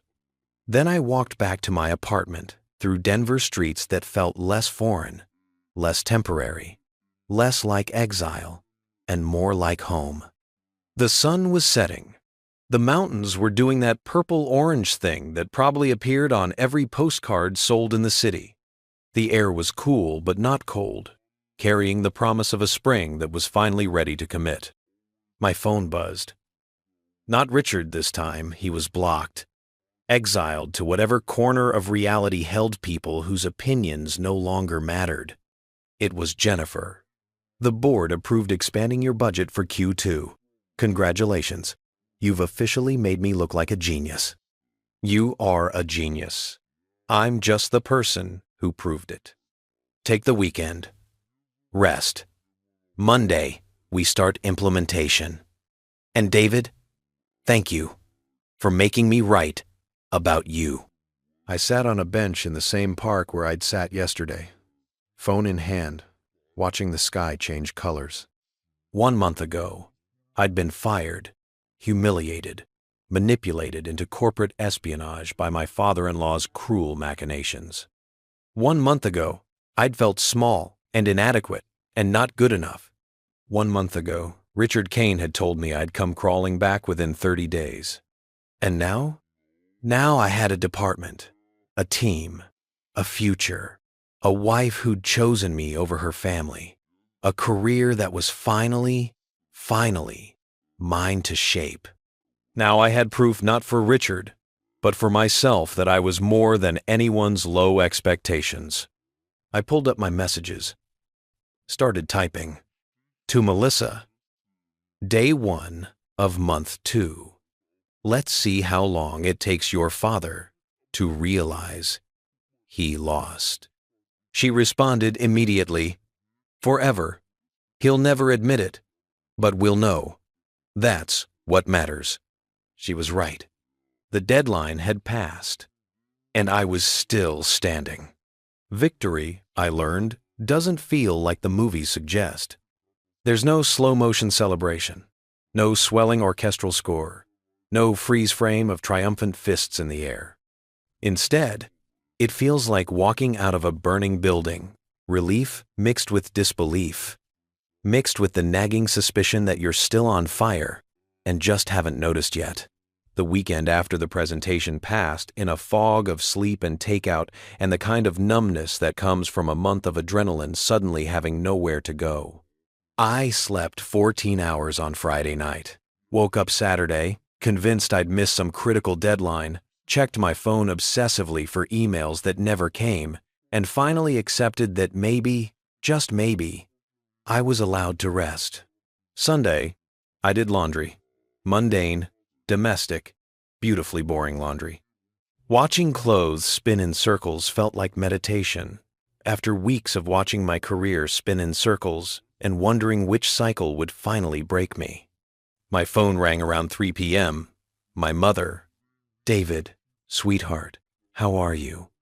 Her voice carried that particular warmth that only mothers can manufacture, the kind that makes you simultaneously feel 5 years old and completely safe. Your father and I have been worried. You haven't called in 2 weeks. Guilt hit immediately. I'd been so consumed with survival that I'd forgotten about the people who'd loved me long before I had anything to prove. I'm sorry, Mom. Work has been intense, but it's good, really good, actually. Tell me everything. So I did. Not the Richard parts. She knew enough about my father-in-law to fill in those blanks herself, but the job, the team, the presentation, the victory that still didn't feel entirely real. She listened the way mothers do, with small sounds of encouragement and pride that somehow communicated more than words. When I finished, she was quiet for a moment. "Your father wants to talk to you," she said finally. "Mom, just for a minute. Please." The phone shuffled.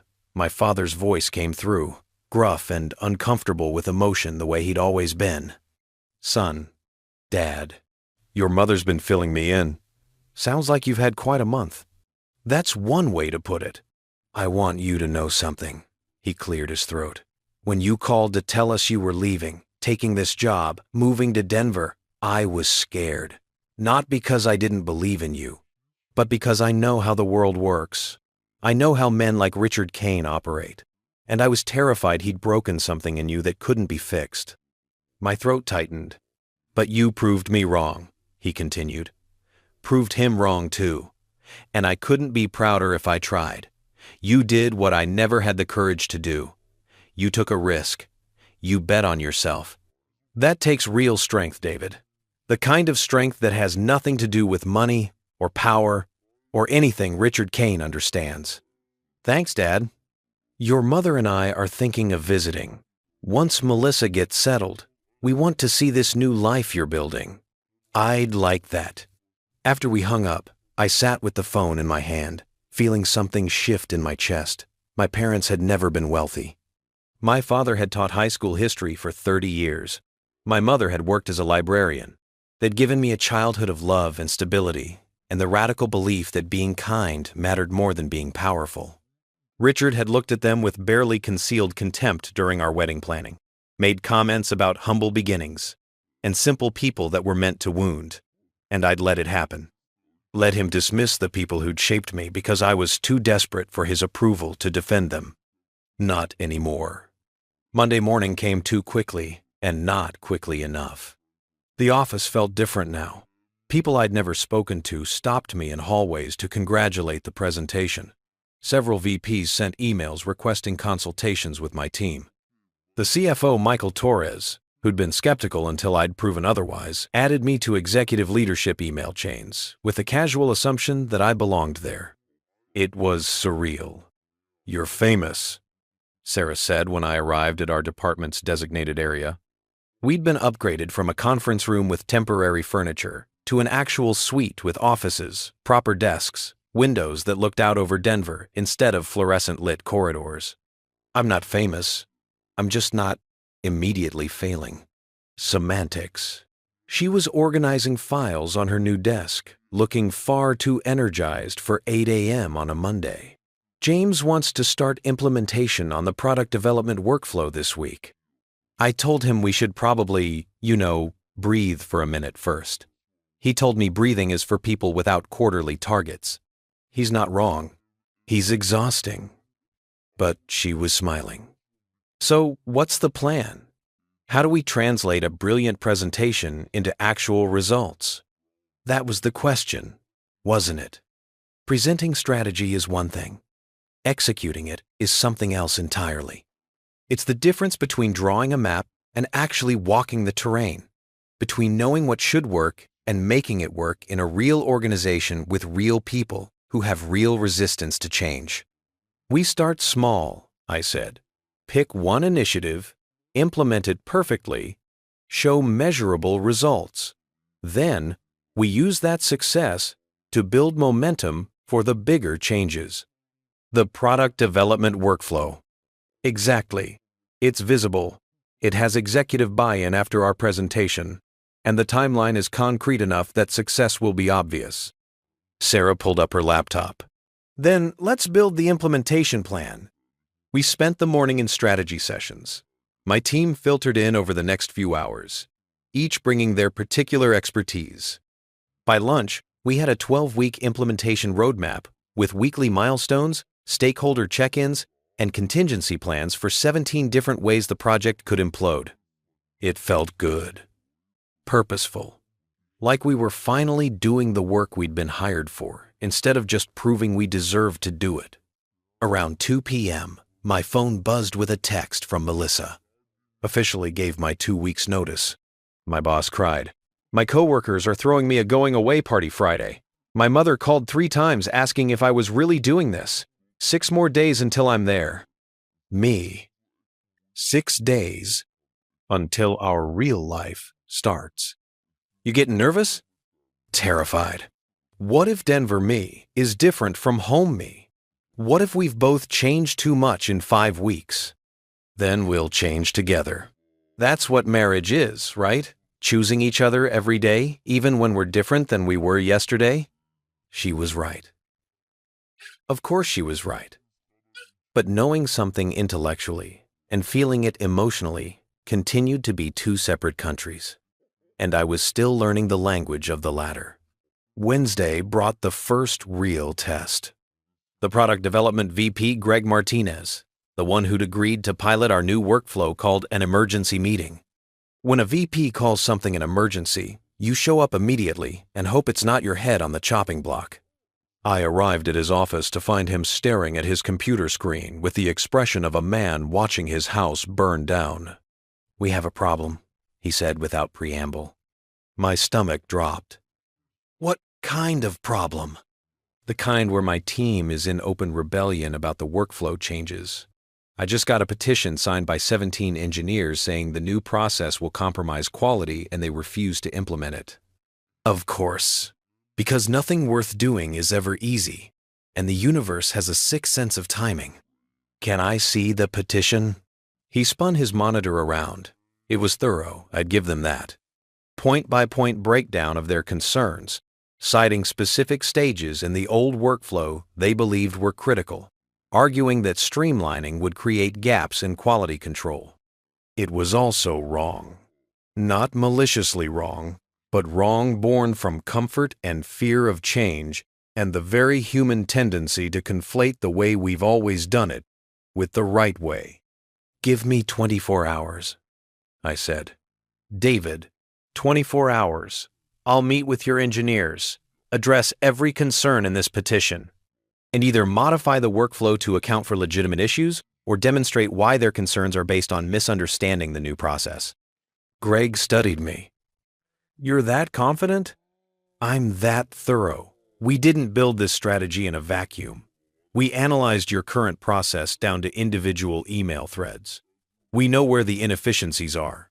But if your team has legitimate concerns we missed, I want to hear them. And if they're just resistant to change, then we'll show them why change is necessary. With data, with respect, with the understanding that they're not wrong to be cautious about quality. They're just wrong about this specific solution." He nodded slowly. Thursday morning, conference room B. I'll have my team there.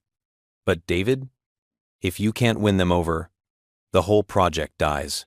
I won't force my engineers to implement something they fundamentally oppose. Understood. I spent the rest of Wednesday and all of Thursday morning preparing. Pulled every piece of analysis we'd done on product development. Built a presentation that addressed each petition point individually. Ran it by Sarah, who found 3 holes I'd missed. Fixed those. Ran it again by James, who suggested I lead with empathy rather than data. "You're going to walk into a room of hostile engineers who think you're an outsider, telling them how to do their jobs?" he said. "If you lead with numbers, you've already lost. Lead with understanding. Show them you respect their concerns, then bury them with evidence." Smart. This was why I'd hired people smarter than me. Thursday morning, conference room B was packed. Not just the 17 petition signers. 30-plus engineers, all looking at me with varying degrees of skepticism, hostility, and the particular exhaustion that comes from being told to attend yet another meeting about changes they didn't ask for. Greg sat in the corner, arms crossed, expression neutral, This was my show. Thank you for coming, I started. I know you're busy. I know the last thing you want is another consultant. You're not a consultant, someone interrupted. Young guy, early 20s maybe, with the confidence of someone who'd never been wrong on the internet. Consultants leave. You're here permanently, which makes this worse. Fair point. You're right. I'm not a consultant. I'm the person who's been hired to make TechCore more efficient. Which means I'm either going to make your lives better or worse, and right now you're assuming worse. Murmurs of agreement. So let's talk about why. I pulled up the first slide. The current product development workflow in all its spaghetti diagram glory. This is what you're currently doing. 127 days. From concept to prototype approval. 7 approval stages. 4 redundant checkpoints, where different people are reviewing for the same criteria at different times. Those checkpoints catch critical errors, a woman in the front said. She looked senior, maybe 15 years at TechCore, the kind of engineer who'd seen every disaster that could happen and had the scars to prove it. They do, I agreed. Absolutely they do. Which is why the new workflow doesn't eliminate quality checkpoints. It eliminates redundant ones.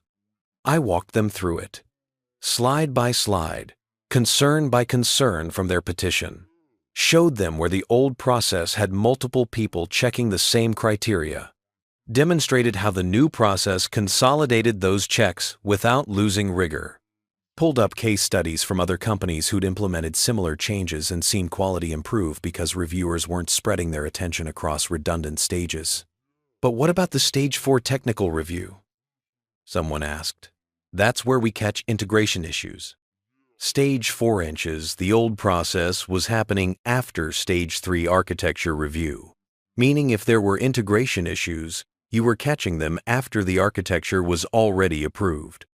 In the new process, we've combined those into a single comprehensive review that happens earlier, so integration issues are caught before you've invested time in flawed architecture. More questions, more answers, back and forth for 90 minutes, with me demonstrating that we hadn't just cut stages arbitrarily. We'd redesigned the workflow based on where inefficiencies actually existed versus where they were necessary rigor. Finally, the senior engineer in the front raised her hand. I was one of the people who signed the petition, she said. I've been at TechCore for 17 years. I've seen a dozen efficiency initiatives come through here, all promising to make things better, most making them worse. And I was ready to hate this. My heart sank. But, she smiled slightly, this is the first time anyone has actually understood our process well enough to improve it, rather than just speed it up. You're not cutting corners. You're cutting redundancy. There's a difference. One, quote, the room shifted. I felt it that moment, when resistance starts cracking into possibility. I'm not saying I love this, she continued. Change is scary, and quality is my religion. But I'm willing to try the pilot. And if it works, if quality maintains or improves and timeline decreases, then I'll be the first to admit I was wrong to oppose it. Others nodded. The young guy who'd called me out earlier raised his hand. One condition, he said. Name it. If quality suffers, if we find critical issues that the old workflow would have caught, you admit the mistake and we revert. No ego, no doubling down. Just honest assessment and willingness to adjust. Agreed. I meant it. This isn't about me being right. It's about finding the best way forward. If the data shows the new workflow isn't working, we iterate until it does. Greg stood up. Sounds like we have a pilot. 4 projects through the new workflow. Monthly quality metrics compared against historical averages. If it works, we scale. If it doesn't, we adjust. Everyone good with that? The room wasn't unanimous. Some engineers still looked skeptical, a few outright hostile, but enough heads nodded that Greg called it a consensus.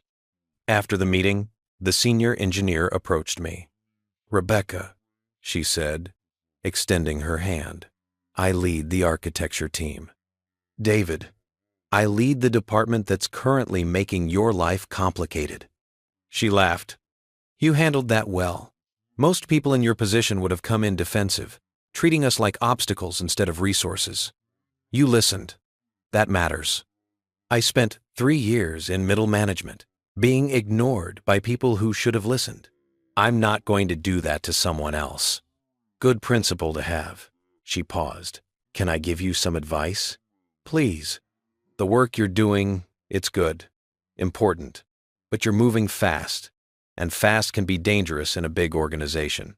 People need time to adapt, to grieve what's changing, to see evidence before they believe. Don't mistake their caution for obstruction." "I won't." "Good. Because if you burn out your credibility chasing speed, all this good work dies when you leave." She smiled. "And I'd like you to stick around. TechCore needs people who actually know what they're doing." Thursday night, I called Melissa from my apartment, eating leftover Thai food and feeling the particular exhaustion that comes from winning battles you didn't know you'd have to fight. "4 more days," she said. Her voice sounded different, lighter, like she'd shed some weight I hadn't realized she'd been carrying. 4 more days until you're here." "Then what?" Then we figure out our life. Together. No more parents dictating what success looks like. No more trying to fit into molds other people made for us. Just us, building something that's ours. "I'm scared," I admitted. "Of what?" "That I've changed too much. That the man you married doesn't exist anymore. That I've become so focused on proving myself that I've forgotten how to just be." Melissa was quiet for a moment. In the background, I could hear the sounds of her packing tape on boxes, the rustle of bubble wrap, the dismantling of a life to build a new one. "David," she said finally, "you haven't changed. You've just stopped hiding. The man I married was always this capable, this strong, this brilliant. You just didn't believe it yet. My father spent 3 years trying to convince you that you were less than you are. All you've done is remember the truth." "You really believe that?" "I married you knowing who you were. My father made me doubt that choice. But I was right the first time. I've always been right about you." After we hung up, I sat with those words. I was right the first time. Maybe that was the real victory. Not the presentation, not the executive approval, not the blocked number or the deadline I'd survived. Maybe the real victory was believing I'd been worth believing in all along. Friday afternoon, Jennifer called me into her office. "Sit," she said, which was never a good sign. I sat. "I've been getting feedback about your meeting with Greg's engineering team yesterday." My stomach tightened. "And?" "And apparently you won over 17 hostile engineers through sheer competence and willingness to listen." Rebecca Chang, one of our most senior and skeptical engineers, called me personally to say, "You might be the first person in executive leadership who actually understands what her team does." The relief was physical. That's good then. It's very good. It's also exhausting to watch. Jennifer leaned back in her chair. "David, you're working like someone who's still trying to prove they deserve to be here. You've proven it. Multiple times. At some point, you need to accept that you belong and stop operating in survival mode." "I'm not in survival mode." "You're working 16-hour days. You personally addressed every concern in a petition from engineers who weren't even in your department. You're treating every small challenge like it's the executive presentation all over again." She softened. "You won. You can relax now." "Can I?" "Because it feels like the moment I relax, the moment I stop being perfect, someone will remember I was fired from my last job and decide this was all a mistake." "David." Jennifer's voice was firm now. "That's Richard Kane talking. That's the voice he put in your head, and you need to recognize it for what it is, poison. You're not one mistake away from failure. You're a senior director at a major tech company with a team that would follow you off a cliff and executive leadership that's impressed by your work. Start acting like it. She was right. I knew she was right. But knowing something and feeling something continued to be those two separate countries, and I was still struggling with the visa requirements. Melissa arrives Monday, I said, instead of addressing her point. Good. Take the day off. Pick her up from the airport. Get settled. Come back Tuesday with some perspective that doesn't involve proving yourself to ghosts. Ghosts? Richard Kane, your old job. Every person who ever made you feel inadequate. They're ghosts, David, and you're letting them haunt you when you should be living. That night, I couldn't sleep. Not from anxiety this time, just from the strange, liminal feeling of standing between who you were and who you're becoming, unsure which version you're supposed to be. I pulled up my phone, stared at my blocked numbers list. Richard's number sat there like a gravestone, dead, but not quite buried. I could unblock him, could see if he'd tried to contact me, if he'd sent follow-up messages to his luck runs out prediction, could engage with whatever new manipulation or dismissal he'd crafted. Or I could leave him blocked, leave him in the past where he belonged. I put the phone down. 4 days, until Melissa arrived. 4 days until the next chapter started. 4 days until I had to figure out how to be a husband again instead of just a man proving points to people who'd never believe him anyway. Outside my window, Denver glowed with Friday night energy. Somewhere in this city, people were living their lives without deadlines or prophecies or the weight of other people's expectations. Somewhere in this city, there was a version of me who knew how to do that too. I just had to find him. Monday morning arrived wrapped in the kind of perfect Colorado sunshine that makes you believe in fresh starts. I'd taken Jennifer's advice, demanded it, really, when she'd personally blocked my calendar and sent an email to my team saying I was unavailable for family matters. The phrase felt strange. Family had always meant obligation, performance, the exhausting theater of being enough for people who'd decided you weren't. But today, family meant Melissa. Her flight landed at 11:47 a.m. I arrived at the airport an hour early because anxiety and excitement are cousins who refuse to be separated. Spent 60 minutes pacing the arrivals area, watching strangers reunite with loved ones, witnessing the particular joy of people who'd been separated, finding each other again. Would we find each other again? 5 weeks apart. 5 weeks of phone calls and texts, and the growing distance between the people we'd been and the people we were becoming. 5 weeks of her in our old apartment, surrounded by her family and the weight of choosing me over them. 5 weeks of me in Denver, building a life she hadn't been part of yet. What if the space between us had grown too wide to cross? 11:43, 4 minutes. My phone buzzed. Sarah, checking in. How are you holding up? Terrified. Good. Terrified or bad terrified? Is there a difference? Yes. Good terrified means you care. Bad terrified means you're catastrophizing. Which one? Me. Both? Fair. Go be with your wife. Stop overthinking. We'll survive without you for 24 hours. The flight status board updated. Arrived. My heart rate tripled. Passengers started trickling through the arrivals gate. Business travelers in suits, families with exhausted children, college students with oversized backpacks. I scanned every face, looking for the one that had lived in my phone screen for 5 weeks, but not in my arms. Then I saw her.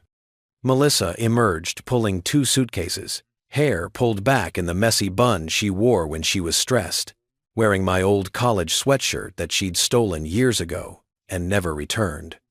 She looked tired, beautiful, lost in the way people look when they've just jumped off a cliff and aren't sure if they'll fly or fall. Our eyes met. For a moment, neither of us moved. Then she dropped her suitcase handles and ran. I met her halfway, catching her as she launched herself at me, arms around my neck, face buried in my shoulder. She was crying. I was crying. We were both laughing and crying and holding on like we might disappear if we let go. "You're here," I managed. "I'm here. You're really here. I'm really here."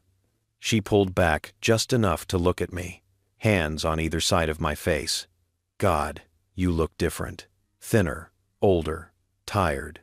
Flattering, honest." She kissed me. Not the goodbye kiss from 5 weeks ago, but something hungrier, more desperate, the kiss of two people who'd forgotten what it felt like to be close.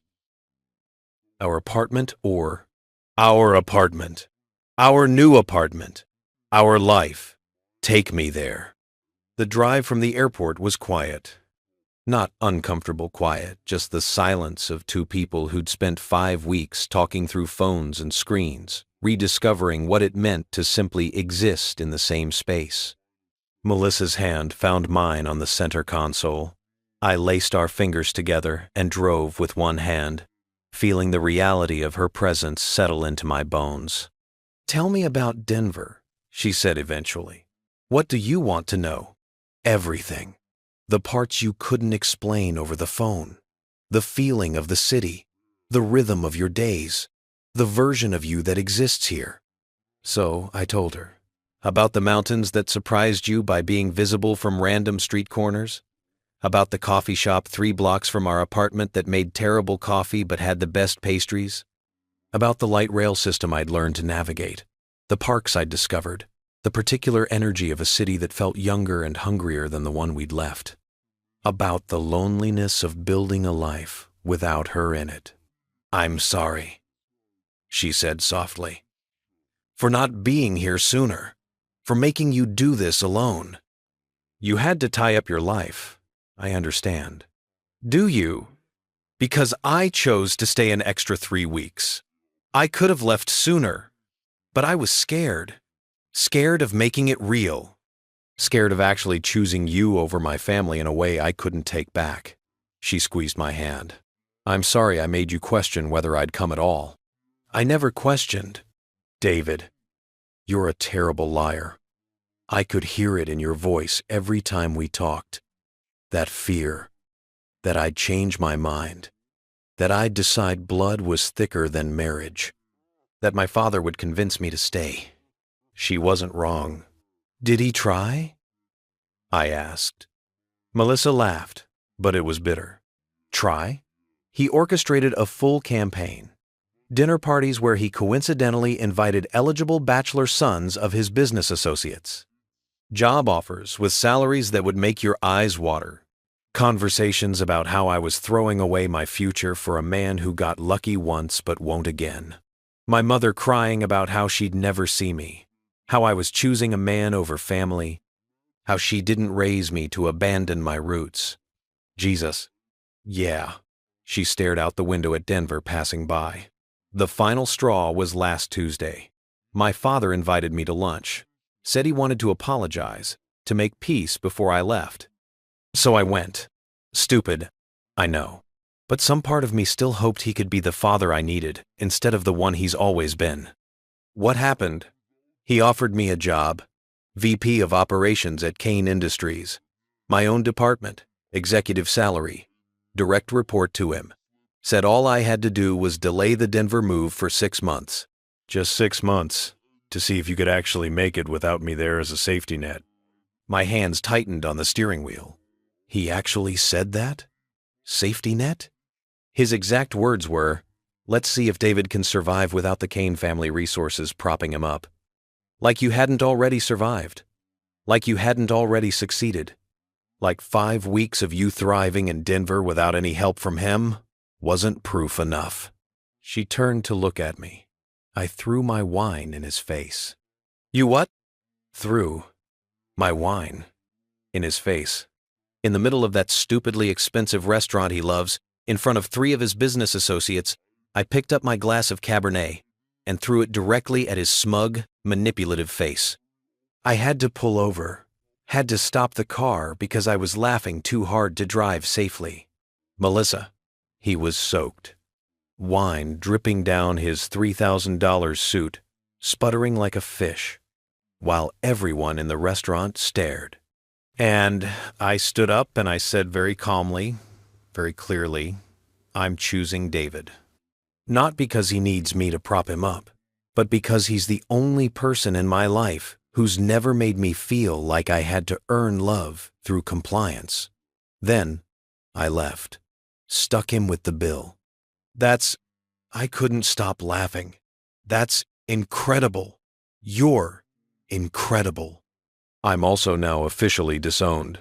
My father sent a formal email last Thursday severing financial ties and removing me from the family trust. My mother called crying, saying I've broken her heart. My brother, who I barely talk to anyway, sent a text saying, I've always been dramatic. She smiled, but her eyes were wet. So, here I am. No trust fund, no family safety net, no backup plan, just me and 2 suitcases, and the belief that choosing you was choosing right. I pulled her across the center console, kissed her hard, tasted salt from her tears and something else, freedom, maybe, or the particular flavor of burned bridges that you're glad to watch burn. I love you, I said against her lips. I love you so much, it actually hurts. Good, because you're stuck with me now. The apartment felt different with Melissa in it. Not just occupied, but alive. She walked through the rooms, touching things, the furniture I'd barely noticed, the kitchen I'd used only for coffee and takeout containers, the bedroom that had been a place to collapse rather than rest. It's nice, she said finally. Temporary furniture, nice, but nice. We can get different furniture. Make it ours. Can we afford that? I mean, I know you tripled your salary, but I don't have a job yet. I gave my notice, but I didn't line anything up here. I jumped. And now I'm realizing maybe I should have looked before I leaped. The vulnerability in her voice made my chest ache. Melissa, look at me. I took her hands. We can afford it. We can afford furniture, rent, food, whatever we need. And you'll find a job. You're brilliant at what you do. But even if it takes time, even if it's tight for a while, we'll be okay. We're not going into this unprepared. Aren't we though? I left my job, my family, my entire support system to follow you to a city where I know literally no one. That's pretty much the definition of unprepared. She wasn't wrong. But she also wasn't seeing what I saw. That preparation isn't the same as readiness. That sometimes you have to jump before you know where you'll land. You left a family that used love as leverage, I said carefully. A job where you'd hit the ceiling unless your father cleared the way. A city where Richard Kane's shadow touched everything. You didn't jump unprepared, Mel. You jumped free. She studied my face for a long moment, then nodded slowly. Okay. Free. I can work with free. We spent the afternoon like newlyweds, discovering each other. Melissa unpacked while I made coffee, real coffee, not the automated desperation I'd been surviving on. We hung her clothes in the closet next to mine, the act somehow more intimate than it should have been. Merged our toiletries in the bathroom, her expensive skincare mixing with my drugstore basics. We need to go grocery shopping, she said, staring into the nearly empty refrigerator. David, you have condiments and beer. That's not food. There's leftover Thai from Thursday. It's Monday. That's biological warfare, not food. We went to the grocery store, wandered the aisles like tourists in a foreign country, buying vegetables I'd forgotten existed, bread that wasn't pre-sliced, ingredients for meals we'd actually cook instead of order. At checkout, I caught Melissa staring at the total with an expression I couldn't quite read. What? I asked. We just spent $200 on groceries, and you didn't even blink. A year ago, $200 in groceries would have been a discussion, a negotiation. A reminder from my father about living within your means. We're not living within his means anymore. We're living within ours. She kissed me in the parking lot, grocery bags at our feet, Denver sunshine warming us both. I could get used to this. Good. Because you're stuck with it. That night, we cooked together for the first time in 5 weeks. Pasta with vegetables, nothing fancy, the kind of simple meal that becomes special because of who you're sharing it with. We sat at the small dining table in the apartment, eating food we'd made together, drinking wine that didn't cost more than our monthly utilities, talking about nothing important and everything that mattered. "Tell me about your team," Melissa said. "The people you've been working with." So I did. Sarah's brilliance and sass, James's brutal honesty and loyalty, Rebecca, the engineer, who'd gone from hostile to ally in 90 minutes, Jennifer's mentorship that had saved me more times than I could count. "They sound like family," Melissa said. "They are. A different kind of family. The kind you choose. The best kind." She twirled pasta on her fork. "I want to meet them, not as your wife making an obligatory appearance, but as someone who's part of your life here. This life we're building." "They want to meet you too. Sarah's been asking when you'd arrive since week 1. Said she needs to vet the woman who'd marry someone as intense as you." "I like her already." After dinner, we stood at the window, looking out at Denver's skyline. The mountains were purple silhouettes against the darkening sky, the city lights beginning to compete with the last of the sunset. "Do you regret it?" Melissa asked quietly. "Leaving? Coming here? All of it?" "No. Not even a little?" I thought about it. The loneliness, the pressure, the fear of failing that still woke me at 3 a.m. sometimes. The weight of knowing my success or failure would justify or condemn Melissa's choice to follow me. "Not even a little," I said. "You?" She leaned into me, her back against my chest, my arms around her waist. "Ask me in a month. When the newness wears off and I'm still unemployed and we're eating ramen because groceries are expensive and I'm missing my mother despite everything. Fair. But right now, I'm exactly where I want to be." Tuesday, I brought Melissa to the office. Not officially, she wasn't starting a job or anything formal, but I wanted her to see the space I'd been occupying, to meet the people who'd become my lifeline, to understand the world I'd been building while we were apart. The team was waiting in our department suite when we arrived. Sarah stood up first, extending her hand with a grin. "You must be the woman who threw wine at Richard Kane. I've been dying to meet you." Melissa blinked. "How do you—" "David told us at happy hour last week. You're officially a legend. I'm Sarah, by the way. The person who keeps your husband from working himself to death." "Thank you for that." James introduced himself next, then the rest of the team, each offering welcomes that felt genuine rather than obligatory. They asked about her move, her background, what she was looking for job-wise in Denver. Within 20 minutes, Sarah was texting Melissa contact information for people in her field. James was offering to introduce her to his wife, who worked in similar industry, and the whole team had basically adopted her. "Your people are good people," Melissa whispered to me, while Sarah was showing her the whiteboards where we'd mapped the product development workflow. "They are. You're different here. More relaxed. More yourself." Was I? I hadn't noticed. But maybe that was the point. When you're not performing for people who've already decided you're inadequate, you get to just exist. Jennifer appeared in the doorway mid-morning. "You must be Melissa," she said, extending her hand. "Jennifer Walsh. I'm the person who bet on your husband when everyone else thought I was crazy." "Thank you," Melissa said simply, "for seeing what I've always seen. It wasn't hard. He did all the heavy lifting." Jennifer turned to me. "I need to steal you both for lunch. There's someone I want Melissa to meet." Lunch was at a downtown restaurant, with views that cost as much as the food. The someone Jennifer wanted Melissa to meet was Patricia Chen, TechCore's CEO. "I heard you were in town," Patricia said after we'd ordered, "and I wanted to meet the woman who convinced David to take a chance on us." "I think it was the other way around," Melissa said. "Was it? Because from what I understand, you sacrificed quite a bit to be here. Left your job, your family, your entire support system. That's not following a career opportunity. That's believing in a person.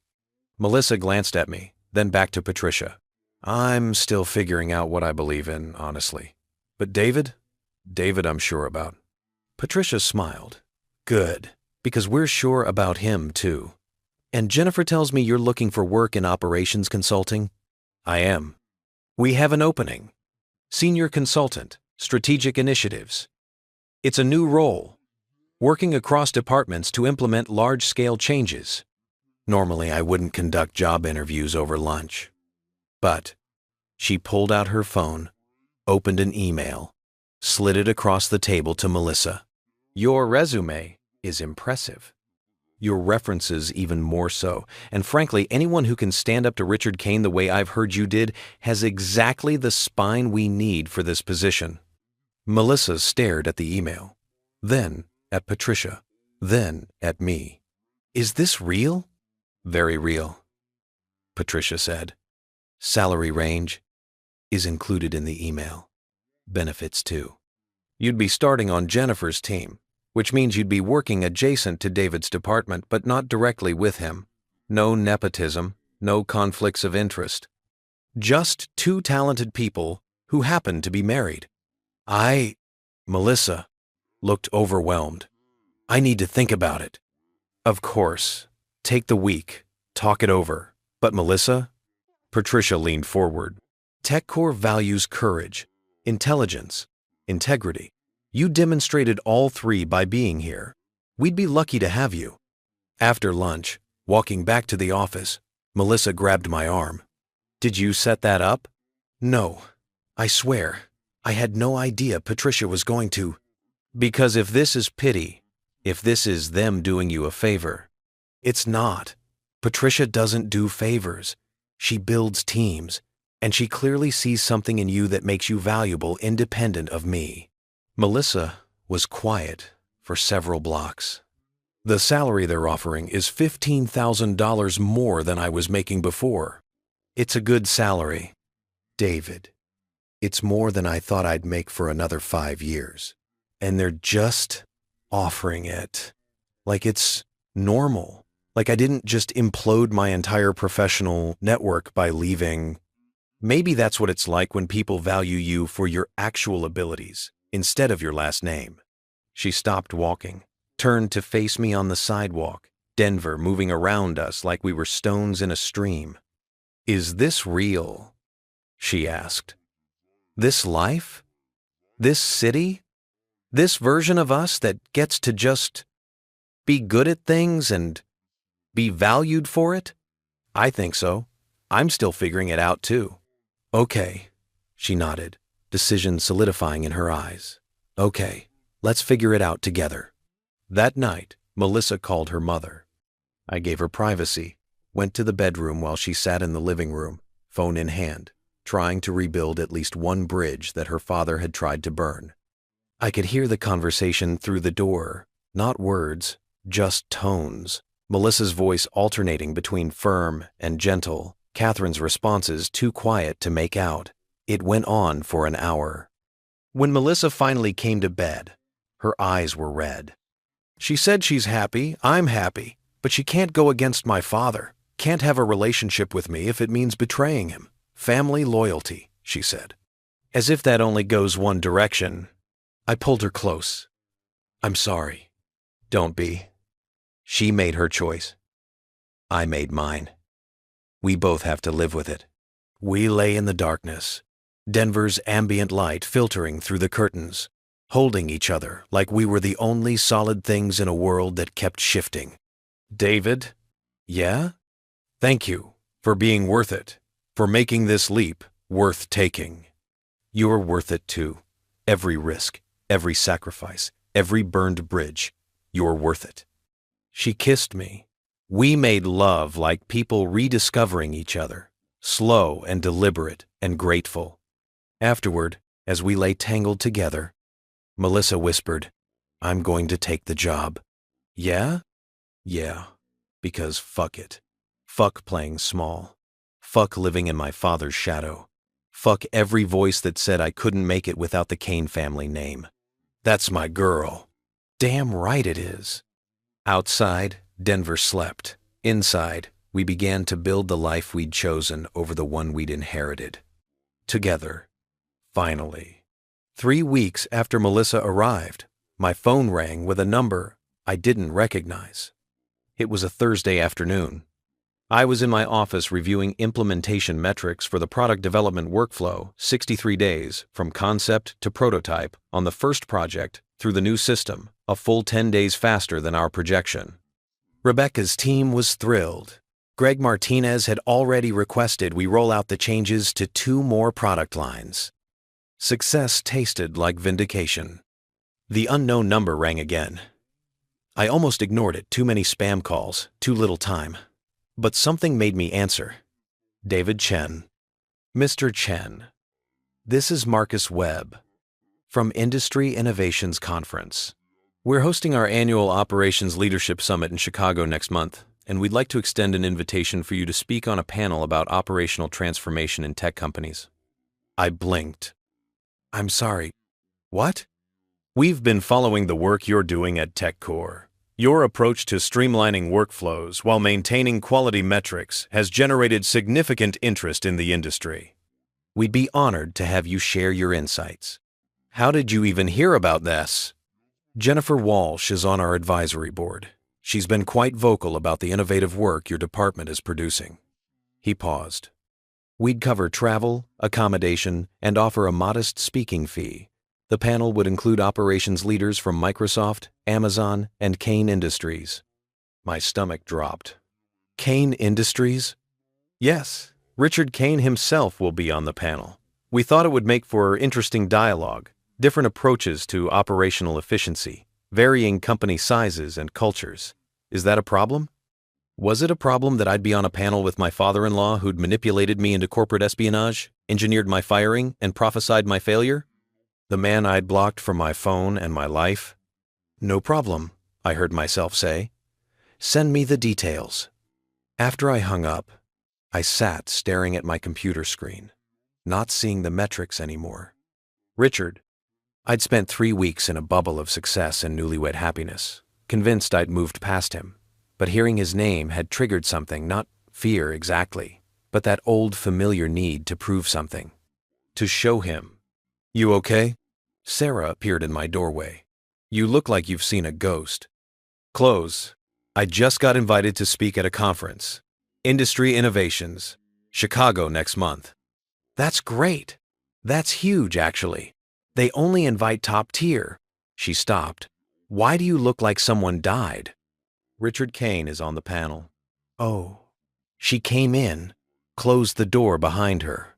Oh, shit. Yeah. Are you going to do it? I should have said no. Should have declined politely. Focused on my work here. Avoided the inevitable confrontation. That would have been the mature choice. The healthy choice. Yes, I said. Why? Good question. Why was I choosing to walk back into Richard Kane's orbit after finally escaping it? What did I possibly have to gain? Because I need him to see it, I admitted. Not hear about it secondhand. Not imagine I might be succeeding. I need him to sit on a stage next to me. Listen to me speak about the work I'm doing. And know, absolutely know, that he was wrong about me. Sarah studied me for a long moment. That's either really healthy closure or really unhealthy obsession.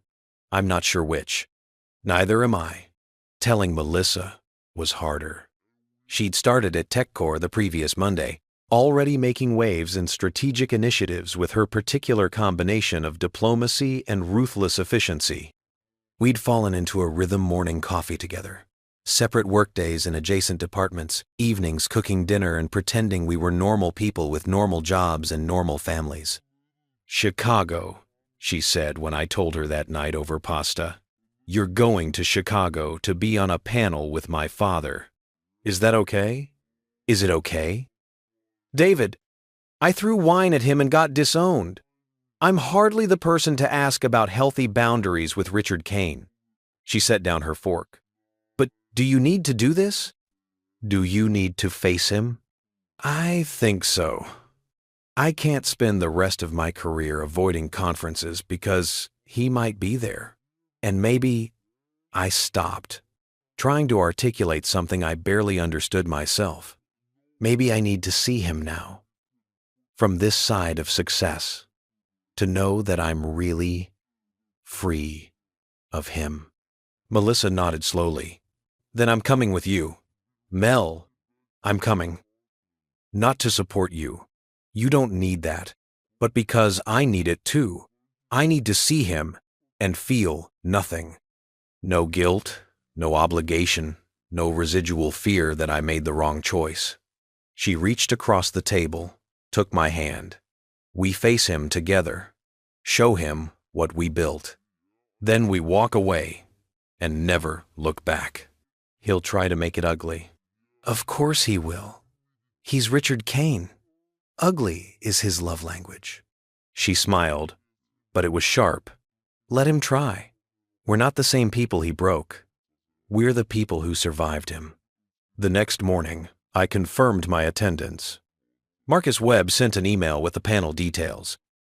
Operational excellence in the modern tech landscape. 4 speakers, 90 minutes. Moderated Q&A.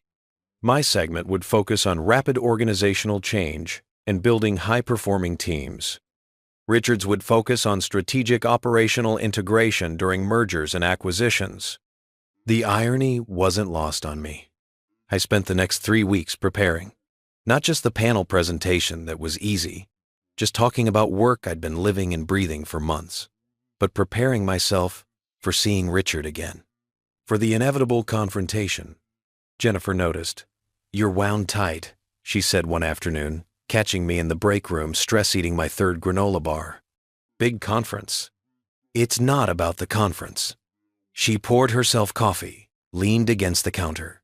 David, you don't have to prove anything to Richard Kane. You've already won. The job, the team, the results you've won. Going to Chicago won't change his opinion of you. Men like Richard don't admit they're wrong. I know. Do you? Because you're acting like this panel is some kind of final boss battle. It's not. It's just a conference. He's just a bitter old man who mistakes cruelty for strength. And you're a talented executive who's built something extraordinary. Those are facts. The panel doesn't change them. She was right. I knew she was right. But knowing something intellectually and believing it emotionally were still 2 different countries, and I was still working on my visa. 2 days before the conference, Melissa and I packed for Chicago. Nervous? She asked, watching me obsessively check that I had the right adapters, the right clothes, the right everything. Terrified. Good terrified or bad terrified? I smiled despite myself. Sarah asks me that too, because it's a good question. So which is it? Pervisetin.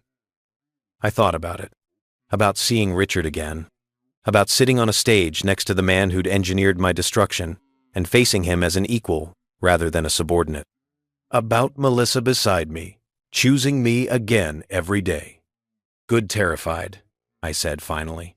The kind that means I care about the outcome but know I'll survive regardless. Then we're ready. The flight to Chicago was smooth. We held hands during takeoff, Melissa reading a book about organizational change management, me reviewing my presentation notes for the 100th time. Somewhere in that plane, suspended between Denver and Chicago, between the life we'd built and the past we'd escaped, I felt something shift. Richard Kane didn't own my story anymore.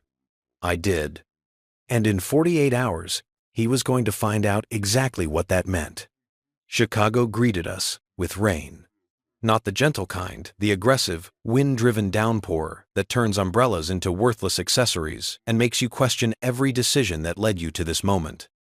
We arrived at the hotel, soaked, exhausted, and with 12 hours before the panel, that would put me face to face with Richard Kane for the first time since I'd walked out of his house with his prophecy echoing behind me.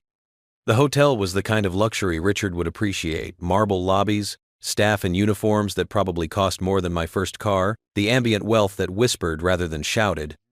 Conference attendees crowded the lobby, Name tags and networking conversations, creating a hum of professional ambition. I saw him before he saw me. Richard Kane stood near the concierge desk, perfectly pressed suit, talking to two men I didn't recognize with that particular body language of someone accustomed to being the most important person in any room. Older, maybe. A bit grayer, but fundamentally unchanged, still radiating that casual cruelty disguised as confidence. Melissa's hand tightened on mine. That's him. That's him. He looks smaller than I remember. She was right. Somehow, in the 8 weeks since I'd last seen him, Richard Kane had shrunk. Or maybe I'd grown. Maybe distance and success had given me perspective that proximity and desperation had denied. Do you want to? Melissa started. No, not yet. Let's check in first. We made it to the elevator without him seeing us. The doors closed, and I realized I'd been holding my breath. You okay? Melissa asked. I don't know. Seeing him, it brought back everything. That feeling of being inadequate, of not measuring up, of... Stop! She turned to face me fully. David, you're not that person anymore. You're a senior director at a major tech company. You built a department from scratch. You're speaking at a conference where he's just another panelist. You're not inadequate. You never were. The elevator dinged. Our floor. Say it, Melissa demanded. Say what? That you're not inadequate. Out loud. Say it. Mel, say it. I'm not inadequate. Louder. I'm not inadequate. Like you mean it. I'm not inadequate. The words echoed in the empty hallway. I'm not inadequate. I'm not unworthy.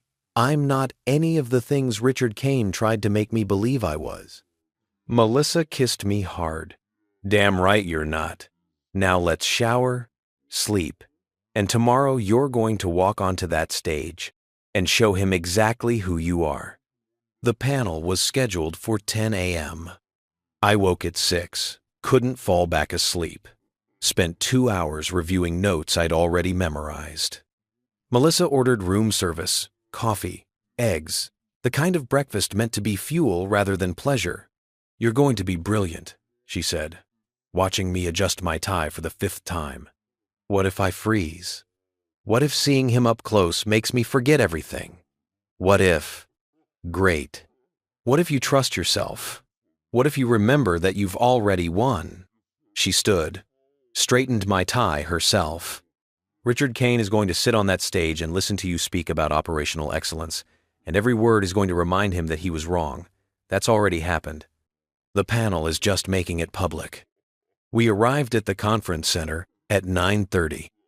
The panel room was already filling maybe 200 seats, industry professionals with notebooks and phones, the kind of audience that could make or break professional reputations. Marcus Webb found me backstage. David, glad you made it. The other panelists are in the green room. Have you met everyone? Not yet. Come on, I'll introduce you. The green room was exactly what you'd expect. Corporate beige, coffee that smelled burnt, nervous energy from people about to perform. 2 of the other panelists were already there, making small talk. Then Richard walked in. Our eyes met. For a moment, time stopped. I saw recognition flash across his face, followed by something else, surprise, maybe, or calculation. He recovered quickly, that executive mask sliding into place. David, he said, extending his hand like we were colleagues instead of combatants. What a pleasant surprise. I had no idea you'd be speaking. I shook his hand because refusing would have been petty. His grip was firm, practiced, the kind of handshake meant to establish dominance. Richard, good to see you. Is it? He smiled, but it didn't reach his eyes. I must say, I'm curious to hear what you'll be speaking about. Jennifer Walsh has been quite vocal about your work at TechCore. Impressive. Landing on your feet after your difficulty. Difficulty. That's one word for it. What would you call it? A learning experience, one that taught me a lot about who to trust. Marcus interrupted before Richard could respond, shepherding us toward the stage. Gentlemen, we're starting in 5 minutes. Time to take your seats. The stage was bright, the audience dark, beyond the lights. I took my designated seat second from the left, Richard at the far right. The moderator, a woman whose credentials took 30 seconds to read, welcomed everyone and outlined the panel structure. Then she turned to me. David, let's start with you. You've recently implemented significant operational changes at TechCore. Walk us through your approach to rapid organizational transformation. This was it, the moment I'd been preparing for. I looked at the audience. Then, deliberately, I looked at Richard. And I began to speak. 3 months ago, I was fired from my previous position. The audience shifted, surprised by the opening. Not for poor performance, not for ethical violations, but because I was manipulated into providing confidential information to a competitor who was positioning for an acquisition. I could feel Richard tense beside me. That experience taught me something crucial about operational excellence. It's not just about processes and efficiency. It's about trust, integrity, and building systems that can't be exploited by bad actors. I clicked to my first slide. At TechCore, I've been building an operations department with those principles at its core. I walked them through the workflow analysis, the team building, the measurable results, but I framed it all through the lens of learning from betrayal, of building systems with integrity, of creating environments where manipulation couldn't take root. Every word was professional, every example was legitimate, but the subtext was clear. I was talking about Richard Kane without ever saying his name. The audience was riveted. When I finished, the moderator turned to Richard. Richard, you've taken a different approach to operational integration, particularly during acquisitions. How do you respond to David's emphasis on trust-based systems? Richard's smile was tight. Trust is lovely in theory, but in practice, business is about leverage, understanding where vulnerabilities exist and using them strategically. That's not manipulation, that's intelligence. Even when that intelligence involves exploiting personal relationships? I asked before I could stop myself. The room went silent. Richard's eyes locked on mine. Especially then, people who can't separate personal feelings from professional strategy don't belong in executive leadership. Interesting perspective, I said evenly. In my experience, people who can't lead without exploitation don't belong in leadership at all. The moderator's eyes went wide. This was not the polite professional panel she'd planned. Gentlemen, she started, but Richard cut her off. David, tell the audience, how long did it take you to find employment after your firing? How many interviews? How desperate were you when Jennifer Walsh finally took pity on you?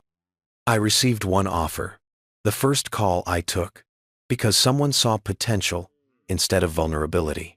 I turned to the audience. That's the difference between leaders who build and leaders who destroy. One creates opportunities, the other creates casualties. Richard stood. I think we're done here. Sit down, Richard, I said quietly.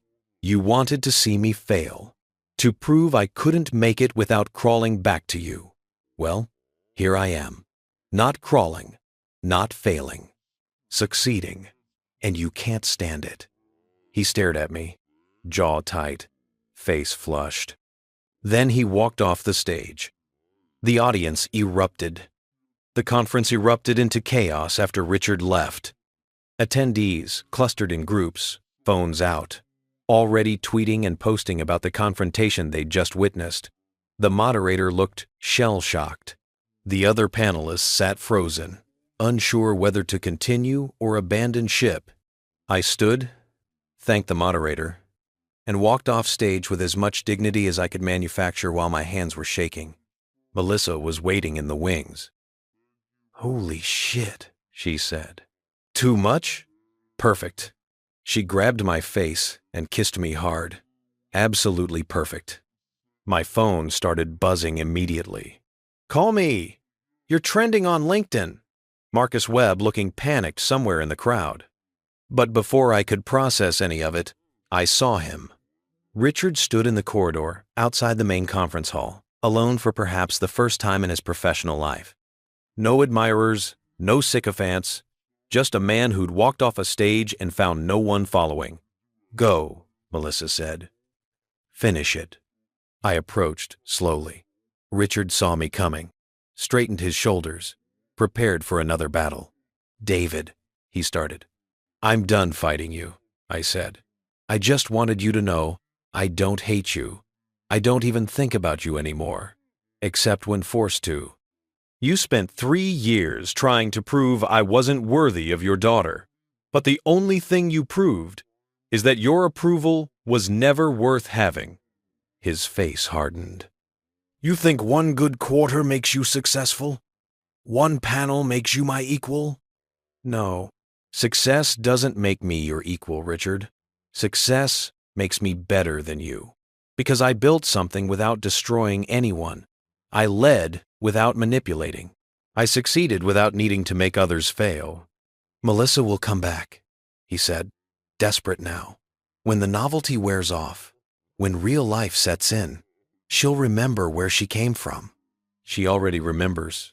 That's why she left." I turned to walk away, then stopped. "By the way, you asked me to start counting. 1 month until I came crawling back. Well, I'm starting a different count now. Counting forward. Counting the days I spend building instead of proving. Creating instead of defending. Living instead of surviving." "David, you're not part of that count, Richard. You never were." I left him standing there.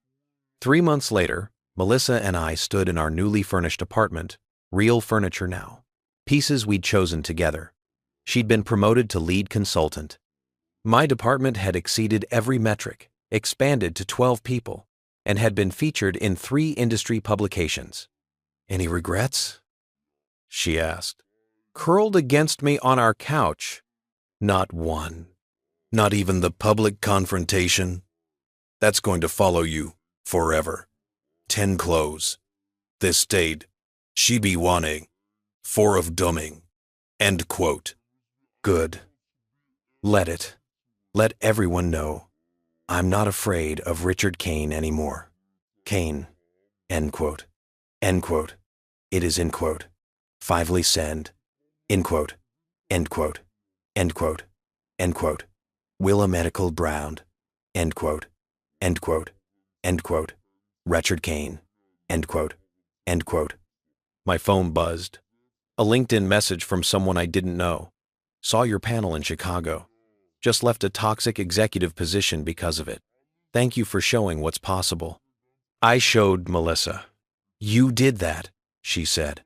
"We did that. Together." Outside, Denver glowed. Inside, we were home. The counting continued. But now we were counting days of happiness instead of deadlines. Counting victories instead of fears. Counting the life we'd built from the ashes of the one that tried to destroy us. Richard Kane had given us 1 month. We'd taken forever.